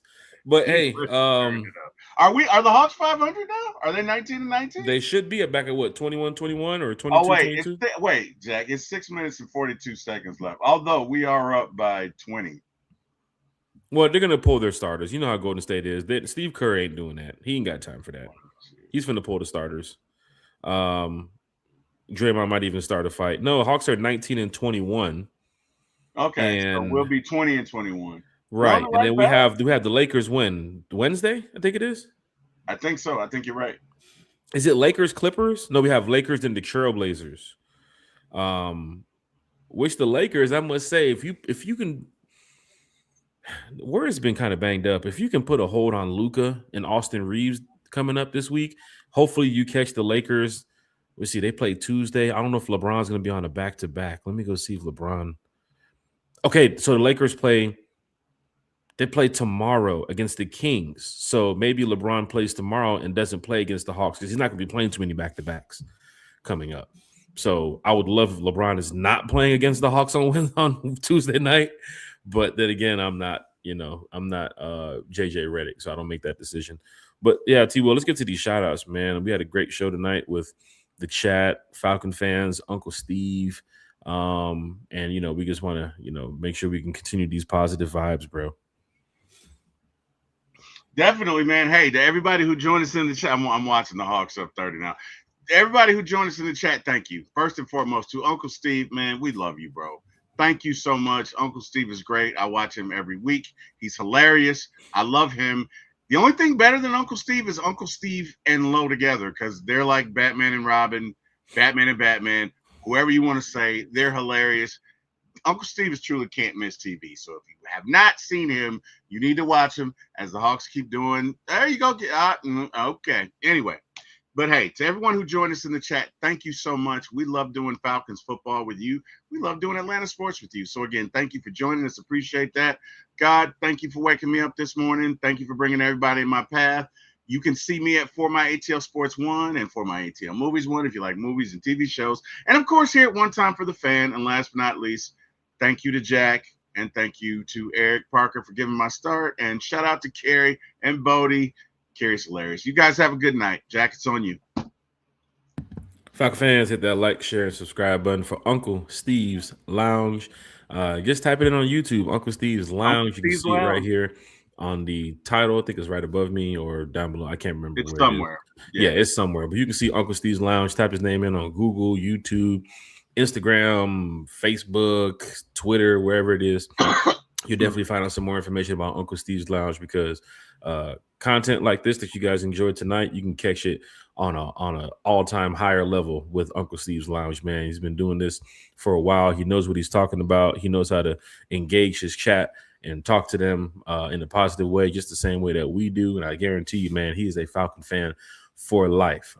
So big shout out to Uncle Steve's Lounge being here tonight. Like I said, we got the Falcons Fan Talk series going on all off season. So we'll be having a lot of fans and content creators and journalists and media and different people who cover the Falcons, who want to talk about the Falcons in here with us throughout the off season. Definitely want to give a shout out to everybody in the chat. Definitely want to give a shout out to T Will, former ATO Sports One Time for the Fan, Miss Carrie, and everybody who's just repping the Atlanta Falcons. Big shout out to Matt Ryan too as well. I mean, you can't give him as many shout outs as people expect. Now look who this. Look, we got another celebrity in here. We got Atlanta Bird Gang Tidy here in the chat. You got Tidy. You don't want to go ahead and extend the invitation to you too as well. We had Uncle Steve's Lounge here tonight for almost 2 hours talking Falcons football, and we had a great time. So Tidy, if you got some opportunity, if you got some availability on your schedule coming up this week, man, we'd love to get you in here talking some Falcons football too as well. I know I've been on a panel or two with you before talking Falcons football. It'd be great if we can have you on the show here at One Time for the Fan, chopping it up. What do we tell them, T Will? About 10, 15 minutes. We just needed your time. 2 hours later, you're still in here talking 2 Falcons hours football. later, right? Yeah, exactly. So it's a lot going on. Big shout out to what's that? Is that Markham right there? Is that Brian Markham? Is that Markham? Or is that B-Man? Big shout out to B-Man 6044 man in the chat. B-Man?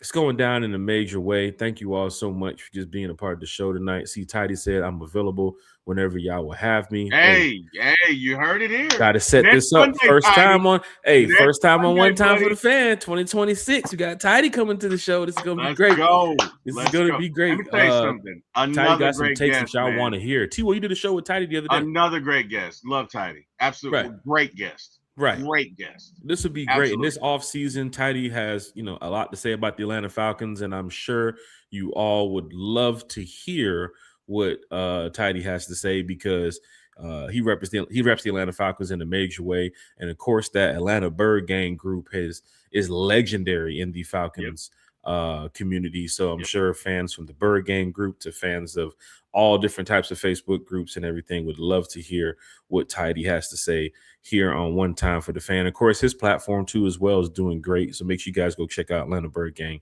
over there, what they do too as well. They got a lot of content creators in that area too as well, the Bird Gang group. So definitely want to go holler at those guys too as well. Tidy, we got to get you. We got to hit you up, man. We got to get you on this show coming up soon.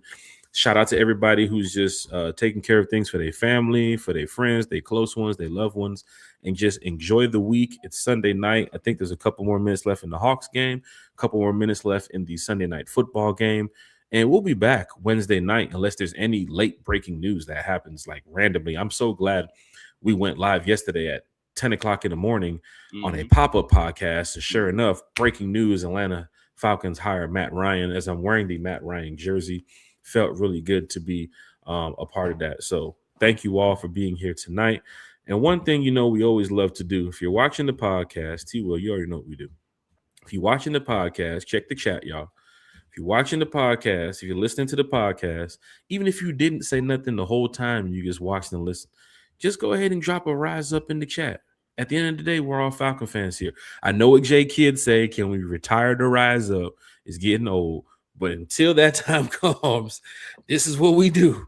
We rise up, just like the Packers with the Go Pack Go and the Steelers with the Steeler chant and the Jets with the JETF. We got the rise up right here. So for Falcon fans in the chat, drop a rise up in here if you enjoyed the conversation tonight. And, of course, we do thank you all for being a part of this podcast. T-Will, I will see you Wednesday, sir, talking Falcons football. This has been a great show, and